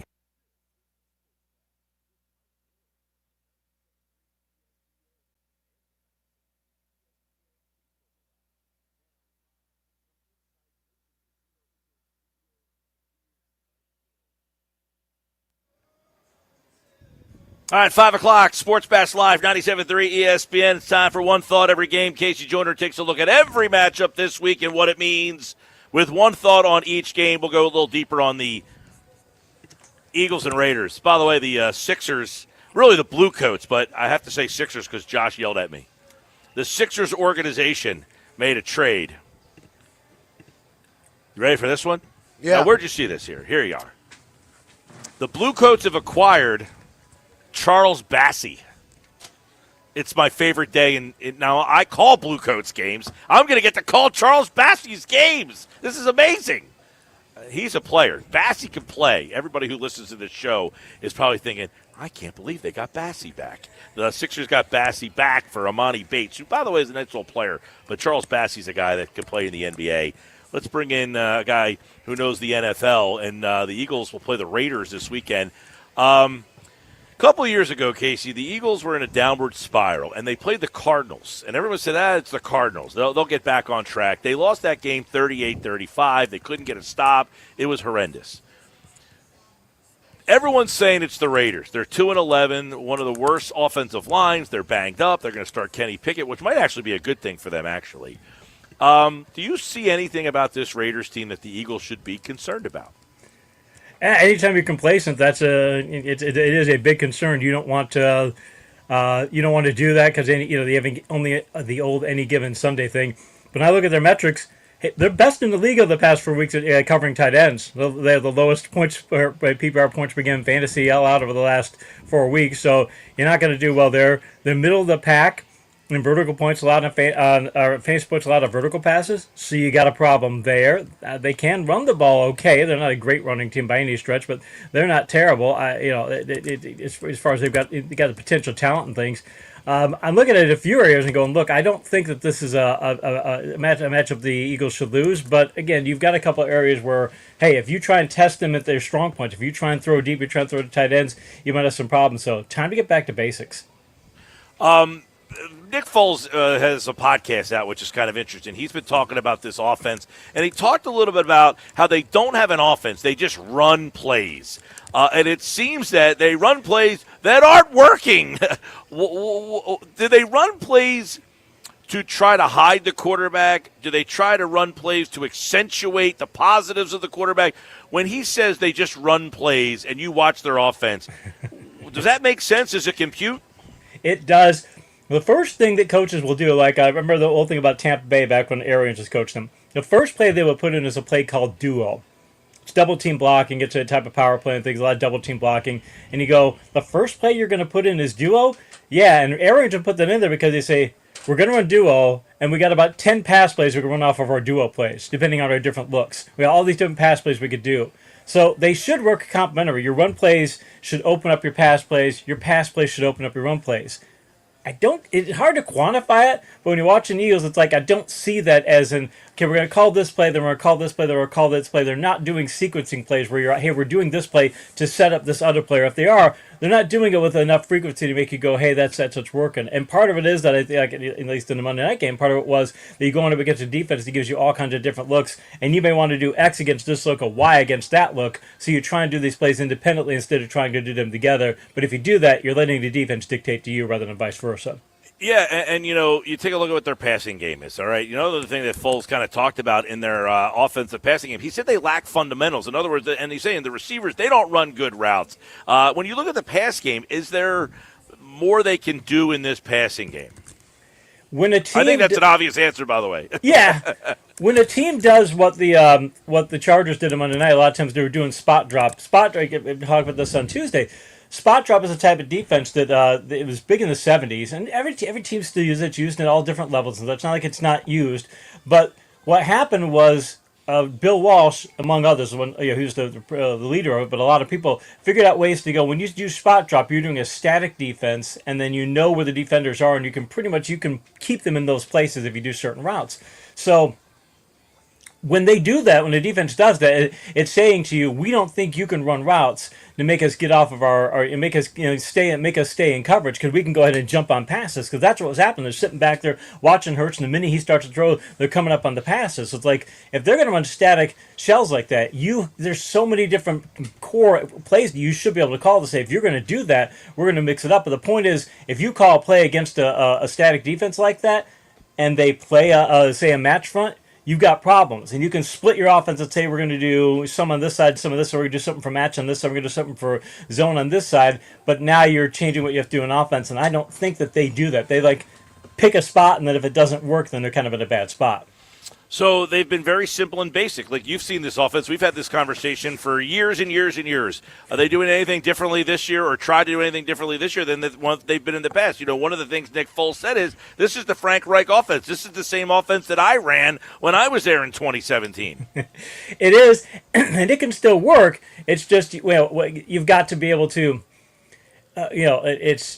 it can work, but you've got to be able to, look, you don't blame the tools. It's not the playbook doesn't win or lose the games. It's what you do with those tools, and they're just not doing a lot of things with those tools. I think, like I said, for this particular game, it would be a good idea to say, look, we're just going to do the running play. And I'd love to see them do a lot of, look at the Eagles, and look at that Bears game a couple weeks ago when Johnson's doing all that super creative stuff, and the Eagles defense which again is usually pretty solid against the run. People, their assignments, and they know how to fit the run, and it's just screwing them up in their run fits. And look at the Eagles offense and go, you guys don't do anywhere near enough of that. Why can't you do what they're doing? Even if you don't do it to that extent, why can't you do it to more of an extent than you're doing? Because you guys just basically line up and say, hey, we think we can beat you. You can win like that, but other coaches, if you get a talented team, they'll go, fine. If you want to just play that kind of, look, we have other ways to beat you, because you're limiting your limiting your avenues to success if you just try and beat up personnel.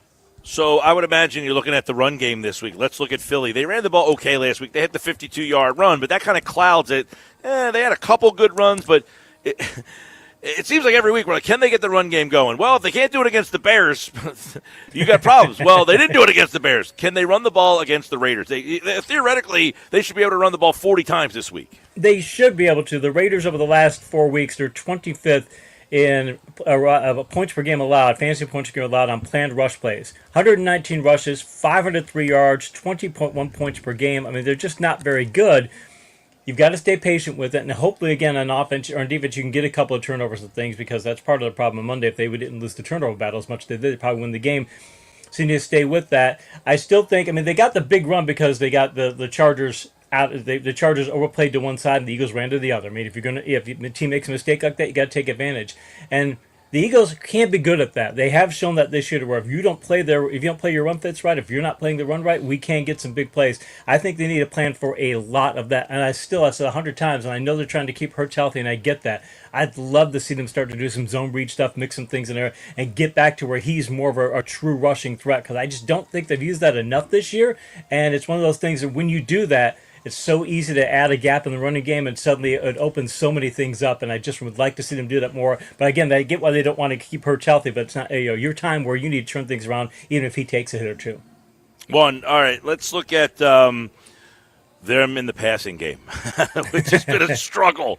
Is there plays against Vegas? Max Crosby, obviously one of the best, but is this secondary something that you should be able to find some openings? Because it seemed that on Monday night they did try to do some more in the passing game.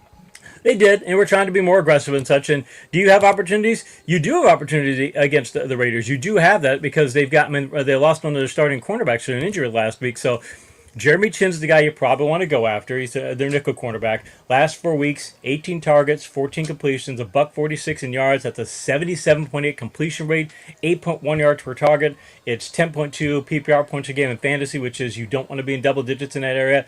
He's the guy you really want to go after. Again, you don't want to go after their tight ends. Just go ahead and chalk that up. Although having said that, the Raiders don't allow big points to tight ends, but they've allowed a nearly 78% completion rate to tight ends. So maybe you just throw dink and dunk passes there.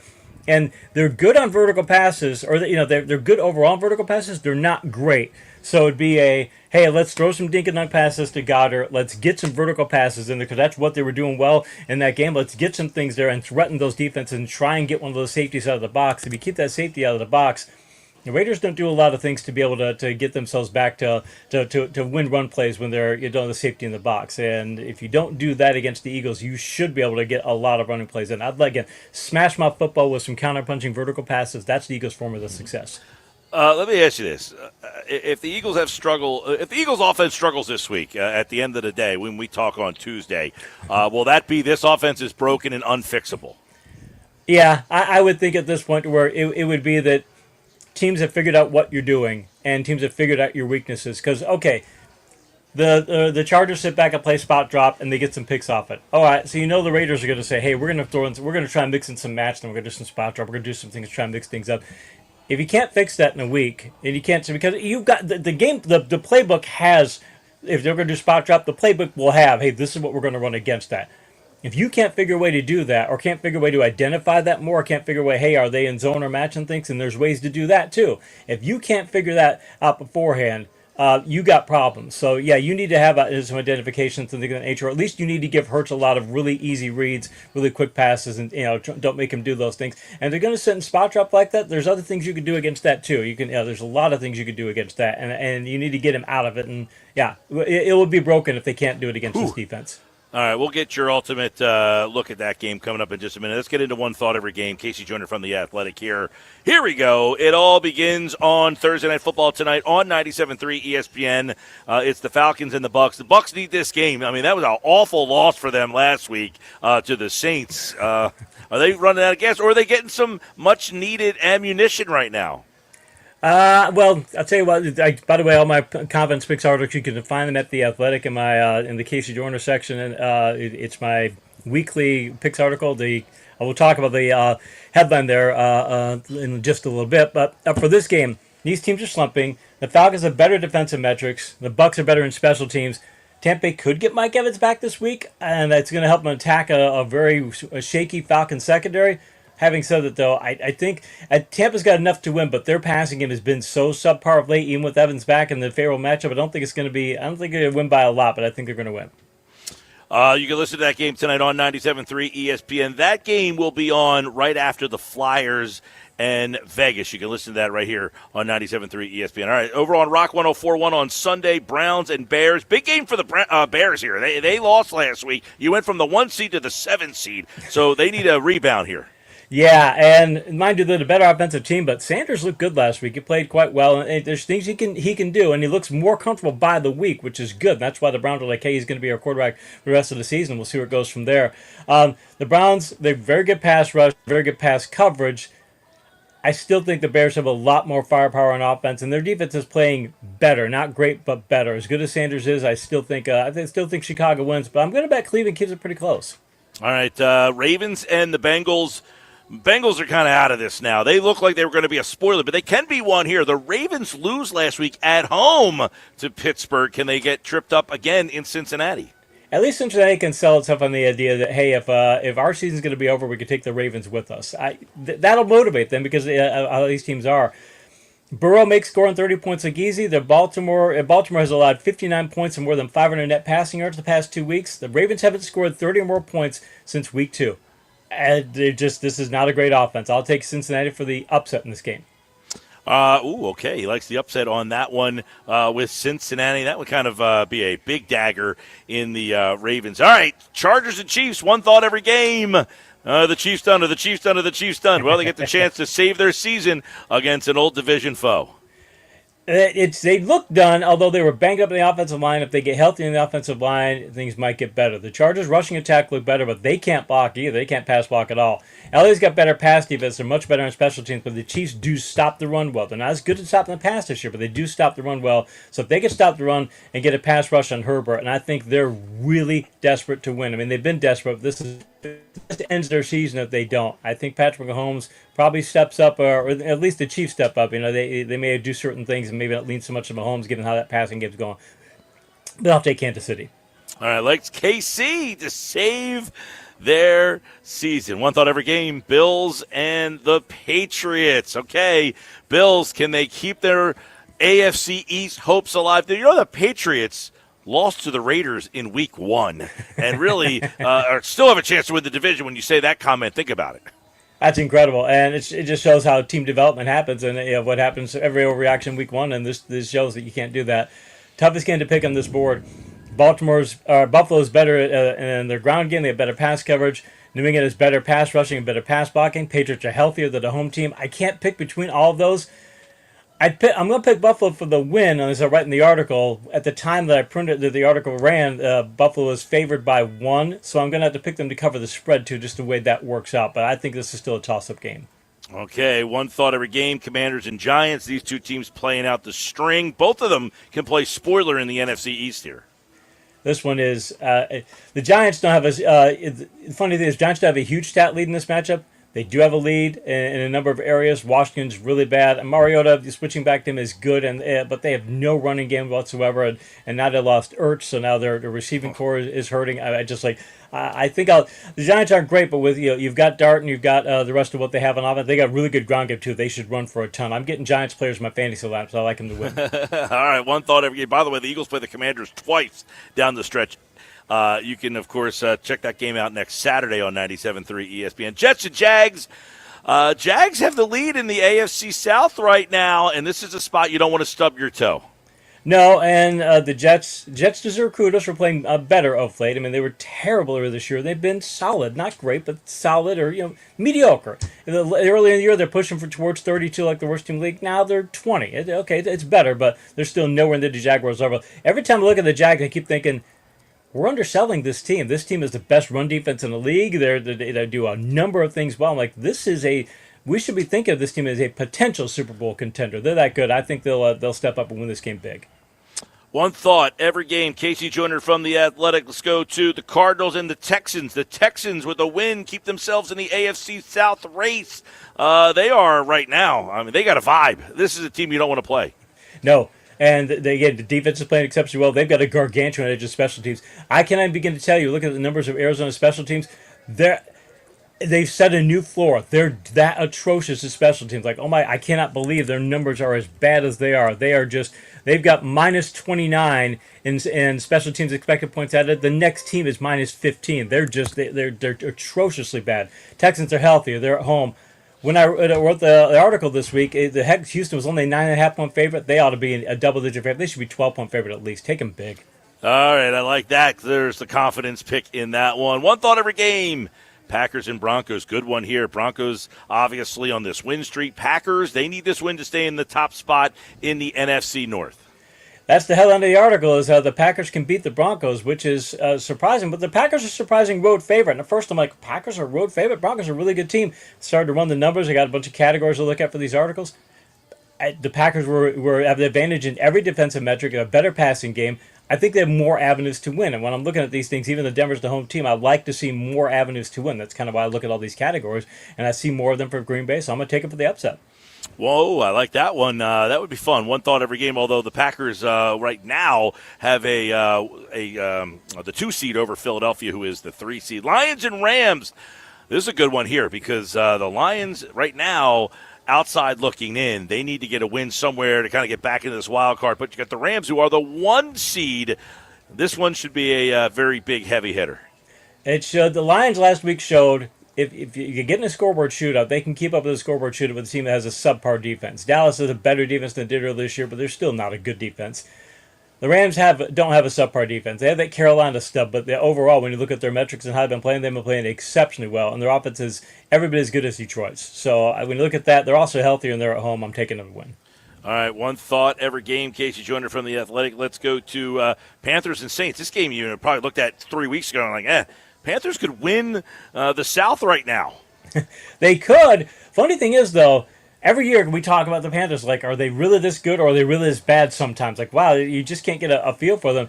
They've got a much better win-loss record here. But when you look at them metrically speaking, Saints are every bit as good. Like, I was surprised. Like, you got to be kidding me. But they've been playing a lot better. When that happens, I'll normally take the home team. But because New Orleans is a home dog, I'm going to go ahead and take the Carolina to win because I think they'll win by just enough. But I think New Orleans is going to keep this close. We'll see. That Carolina Bucs game coming up should be a good one. Might be for who makes the playoffs because neither one of them feel like a wild card team. Titans and Niners. Well, we know the Titans have really struggled this year, but the Niners feel like a team that no one's paying attention to. If they get this win, they'll be at 10. The Niners haven't been healthy all year, and they have a chance to they still have a chance to win that division. They do, and I see the 12.5-point spread, at least as I wrote this, and looking at the numbers, the Niners, they're playing well, but they're not playing it quite as well as their recent one-loss record would indicate, and they've got some stat advantages here as expected. But these teams rate even or close in a lot of areas, like a lot more than expected. So I think San Francisco is going to win. I'm not going to pick Tennessee for the upset, but 12.5, that's too big of a spread. I think it's San Francisco maybe win by a touchdown or less. Okay, one thought every game. Let's go to the Colts and the Seahawks. Is Phillip Rivers actually playing in this game here? He's going to face Sam Darnold. I mean, this is bizarro world right now. That is. It's like when you see it reminds you of Ric Flair's retirement matches, and like the very last one's like, Rick, get out of there. We don't want to see you like this. We all want to see Phillip Rivers looking like this at Seattle too. That might be the best defense in the league, not only talent wise, but McDonald is ridiculously good play calling. I look at that going, wow, that's just. I can't. The Seahawks should dominate this game. It should be even if Daniel Jones was playing, I'd pick the Seahawks to win big. But with the Daniel Jones out, yeah, I'd take the Seahawks by a mile. What am I supposed to expect from Rivers? I mean, realistically, I said he hasn't played in 5 years. He is 44 years old. Even at the end in 2020, you could tell he was kind of cooked. I can't even imagine when you saw this, you have to think this is a joke, right? It's the ultimate in desperation. It's not like you could do this in baseball. There's a famous baseball story about an old pitcher who pitched during a World Series, and they knew about it in advance, and they gave him like weeks to prepare, and all he had to do was throw like 80 pitches in the game or something like that. And we just want you to get us a chance to win. You could do that.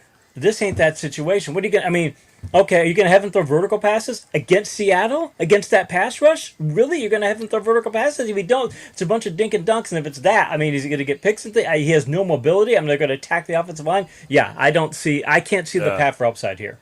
Yeah, I almost feel bad. Like if this guy ends up getting hurt bad, I mean, this is like feels like one of these boxers going back out there after 5 years. You know what you do? You run Wildcat with Jonathan Taylor. You run Wildcat. Go ahead. Why not? Let's say try and run the ball 30 times and see if you can wing tee or something. All right, I'll tell you what, the ratings for that game will probably be pretty good because people want to see what's going to happen here. It's like Mike Tyson fighting Roy Jones Jr. Yeah. One thought every game, Sunday Night Football on 97.3 ESPN, Vikings and Cowboys. I think the Cowboys' schedule sets up for them to run the table, but they got to get through this one first because this is probably the best. The Chargers defense, they got two good defenses. They're both at home, though. How do you see this one playing out? Brian Flores' defense is back to playing exceptionally well. They had stumbled a minute season and things, but their numbers are superb. You got that against Brian Schottenheimer's offense, and that's been good all season. So I think those factors nullify each other. I think both teams are going to get some big plays. Dallas has a slight special teams edge, and they're the home team. That's enough for me to pick them to win. But if Flores' defense gets a couple big plays, it won't shock me if the Vikings win. I'm going to pick Dallas for those reasons, but I won't be surprised if Vikings win. Yeah, 31-0 they won. They threw a shutout last week. That defense would be the one reason why you think the Vikings, but I don't know if they can get to a shootout situation with Dallas and keep up with them. Monday Night Football on 97.3 ESPN, Dolphins and Steelers. The Steelers need this one. If the Dolphins win this, they stay alive in the wild card race. Think about that. Steelers are supposed to be the bullies on the block, but Miami rates it better as a better rushing offense, a better rushing defense. Pittsburgh pass blocks well, and they've got home field. Dolphins are healthier than the Dolphins still have a good. And looking at Pittsburgh offense, going okay, you're going to win by having Rodgers throw, and that's not a bad coverage front. They got some good players in the secondary things, and the Steelers don't have. I mean, they got Metcalf, but they really don't have anything else. Looking at that, going wow, I'm seeing a more pass to success for Miami, especially because even they lose Achane last week, and then Jalen Wright comes in. We don't know what's going on with Achane, if he's going to play or not, but if they don't, Wright looked pretty good, and so that means, okay, they don't have a drop-off there. If there was a drop-off, I'd worry about it. But because I think they're going to be fine there, I'm picking them to win. All right, one thought every game. Casey Joyner from The Athletic. Good schedule this week, some fun games there. It brings us back to Sunday at 1. The Eagles and the Raiders. You can listen to the game right here on 97.3 ESPN, the pregame at noon, the kickoff at 1. Ultimately, you look at this game, you say Philadelphia's just way better everywhere, but we know what's going on with this team. How do you see it kind of playing out? I was kind of surprised to see him as 11-point favorite earlier this week. Oh, really? Have you guys been watching Philadelphia? I looked at the metrics for it and thought, okay, well, maybe that'll justify the spread. Nah, the metrics said that the Eagles are better, mind you. They're well ahead, but not by. I wouldn't look at that and go, boy, that's a double-digit favorite. I would say like a touchdown favorite. That's a double-digit favorite and things. So I think Philadelphia's going to win, but it's going to be closer than a lot of people expect. All right, so when we talk on Tuesday, we're going to have positive vibes or still like, yeah, they won, but it didn't look good. It'll be interesting to see what offense they pull out this week. Casey Joyner, one thought, every game from The Athletic. Of course, he'll be back on Tuesday to look back at all the action here on the Sports Bash Live on 97.3 ESPN. Thanks, man. Appreciate it, Mike. All right, as always, Casey Joyner is brought to you by BMW of Atlantic City. Your luxury BMW experience is closer than you think. Take advantage of exceptional savings and experience luxury today. BMW of Atlantic City, Egg Harbor Township. Now, Josh, we play the coordinators each week. And early in the year, it was like Fangio. And you were like, you want to hear what Fangio has to say because he's tells it like it is. Do we ever think we get to the point where you actually want to hear more from Patullo? No, never thought that would happen. But that's what's happened, right? Yeah, because now you want to know. Now it's turning into the sideshow. It's like, and this week, what does Kevin Patullo have to say about this? How can he unwrap himself out of a pretzel on every question he gets thrown his way? Exactly. Now? You'll hear that coming up next when the Eagles offensive coordinator Kevin Patullo talks to the media, and you hear it right here on the Sports Bash on 97.3 ESPN.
All right, Sports Bash Live at Chickies and Pete's. Go where the players go, Chickies and Pete's. They got all the games on, and, of course, the A.J. Brown Sweet Heat Hot Wings, the Garage 62, burger and a beer from Jason Kelsey, and the Sports Bash live here at Chickies and Pete's in Atlantic City at the Tropicana. All right, so we were talking earlier, whoever ever thought that Kevin Patullo would be the coordinator that you want to hear from? Fangio is always so forthcoming, honest. He gives you all the honest answers. Well, the defense is playing so well, there's not weeks where they really have to grill him and ask him the tough questions. But the offense struggling along, and the man that has to answer the tough questions is in the hot seat right now. Here is Eagles offensive coordinator Kevin Patullo on the Sports Bash. Monday night, a lot of good drives that didn't finish. What's the takeaway from that?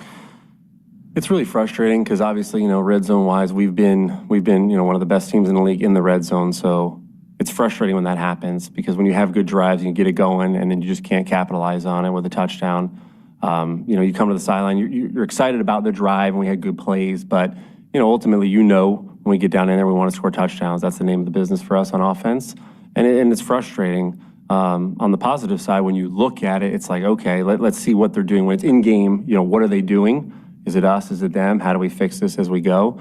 And then when you come back and you look at the game after the game, it's the same kind of process. You go through it. And fortunately, we've been very good down in those areas throughout the year. That's the one thing we've been good at, and we just got to keep building on that and find new ways to score. We've had a couple drives where we were on the fringe of the red zone and we just couldn't quite push it through, and we just got to continue that. The one drive we got it down to the one, we had an inefficient run, then we had a penalty, and that kind of knocked us out a little bit, but you're fighting to get back in there. So we just got to capitalize when we get down there. What's your role in managing Jalen this week? His how he's feeling about himself, his performance, et cetera, et cetera. Yeah, I don't think he changes, from week to week, day to day, game to game. He's awesome. I mean, we were in meetings today. He was awesome. The dialogue was awesome with the installs and everything, walkthrough. He was into it. So he really does a good job of just separating what happened and where he wants to go going forward and what's appropriate for that week, as far as studying and putting the time into it. So, he's always dialed in at all times. You never have to worry about that.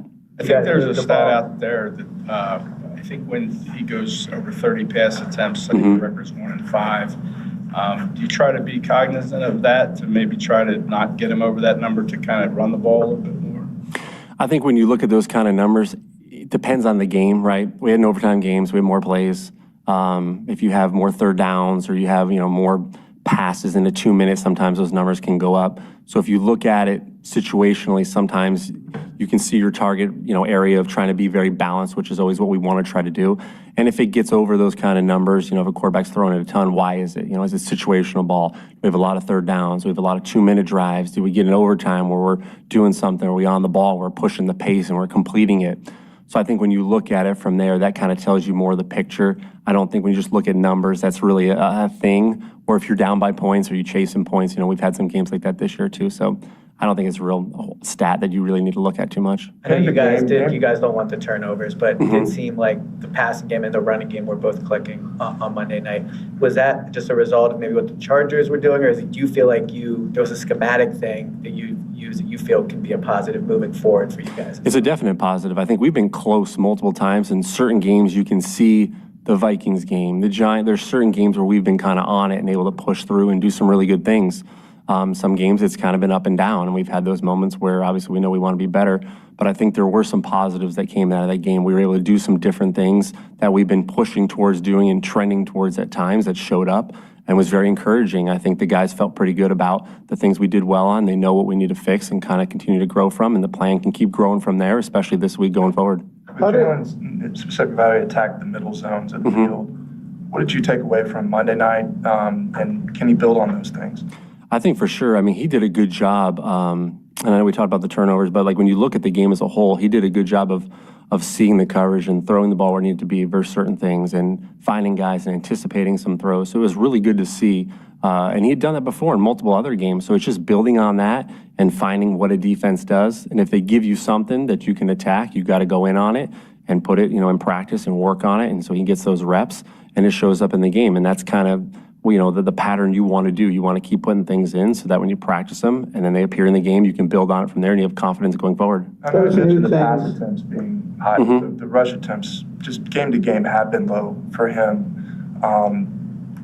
what is that a product of? And also, like, if his, element as a runner in the system, can it reach its potential without that being as frequent as it has been in the past? I think we've talked about it before, right? So it just depends on what they're doing on defense, if it's available. And then there are some runs that do get handed off where potentially he could pull, right? And so that's a lot of what happens from game to game. And there's some that he pulls and he throws. So some of them do get called, and it just depends on what, how he's reacting to the defense. So I don't think there's a set number we're trying to necessarily push towards. It's, are they giving it to us? Does it show up? Is it in the plan? Then we like it. Then, then we call it and see what happens with it. Some of those new things you mentioned, how do you weigh that so late in the season, week 14, week 15? Maybe guys aren't in their comfort level from what has been going on. When you put that kind of stuff in or just call it more, how do you sort of weigh that during the week?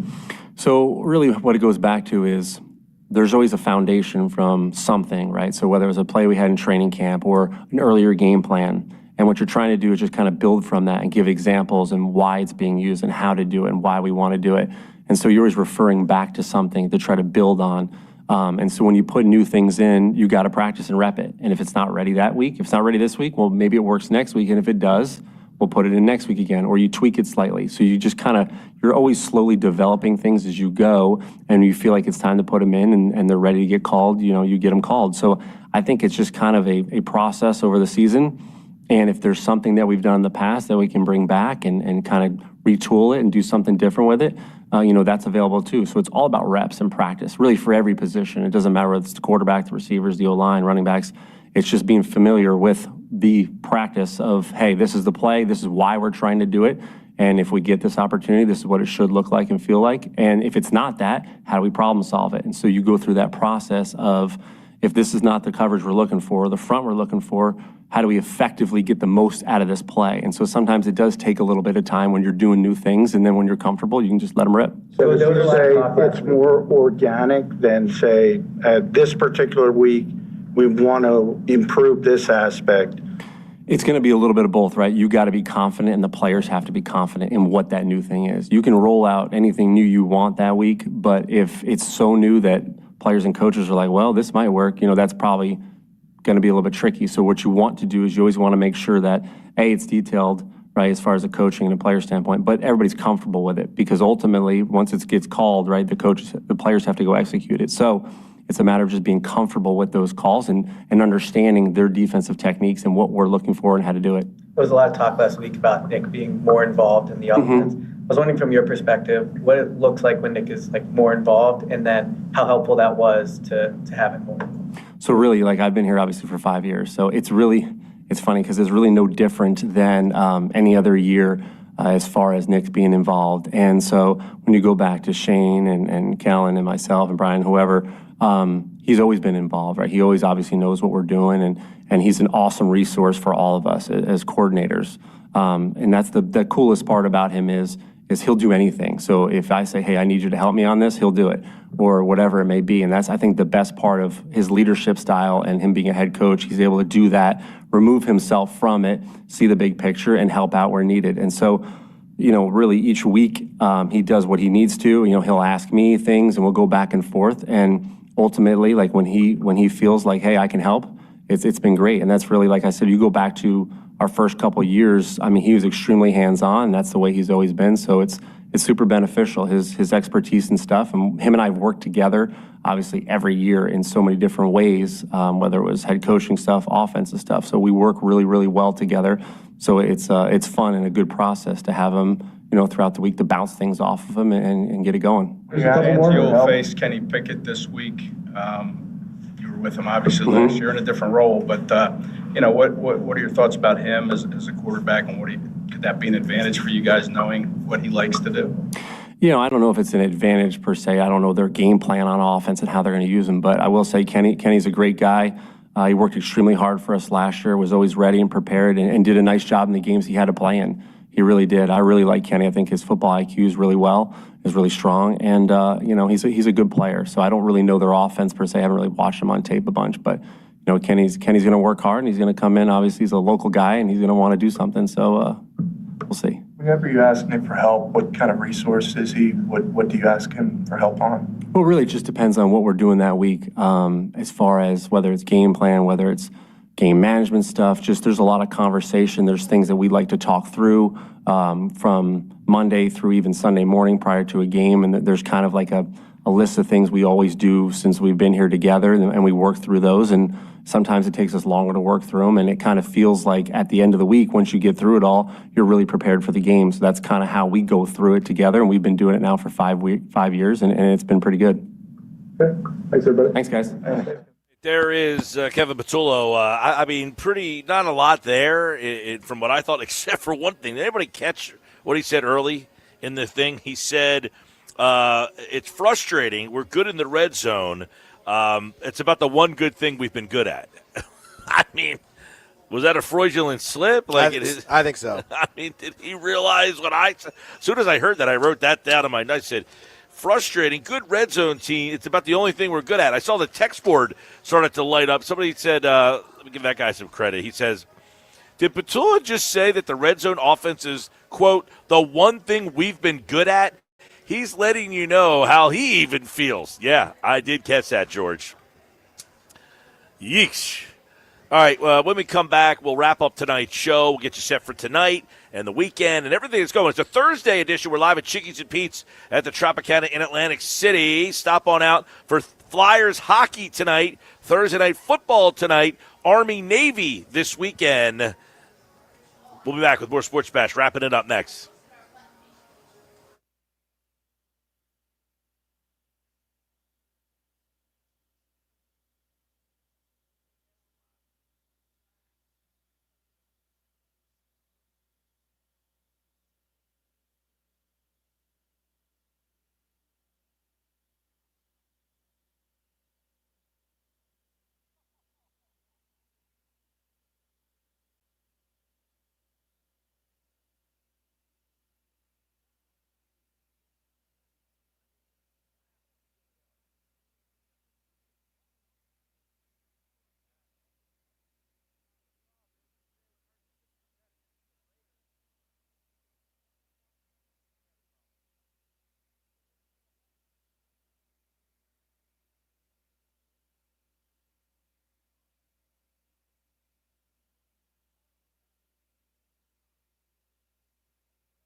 You're listening to The Sports Bash with Mike Gill on 97.3 ESPN and the free mobile app.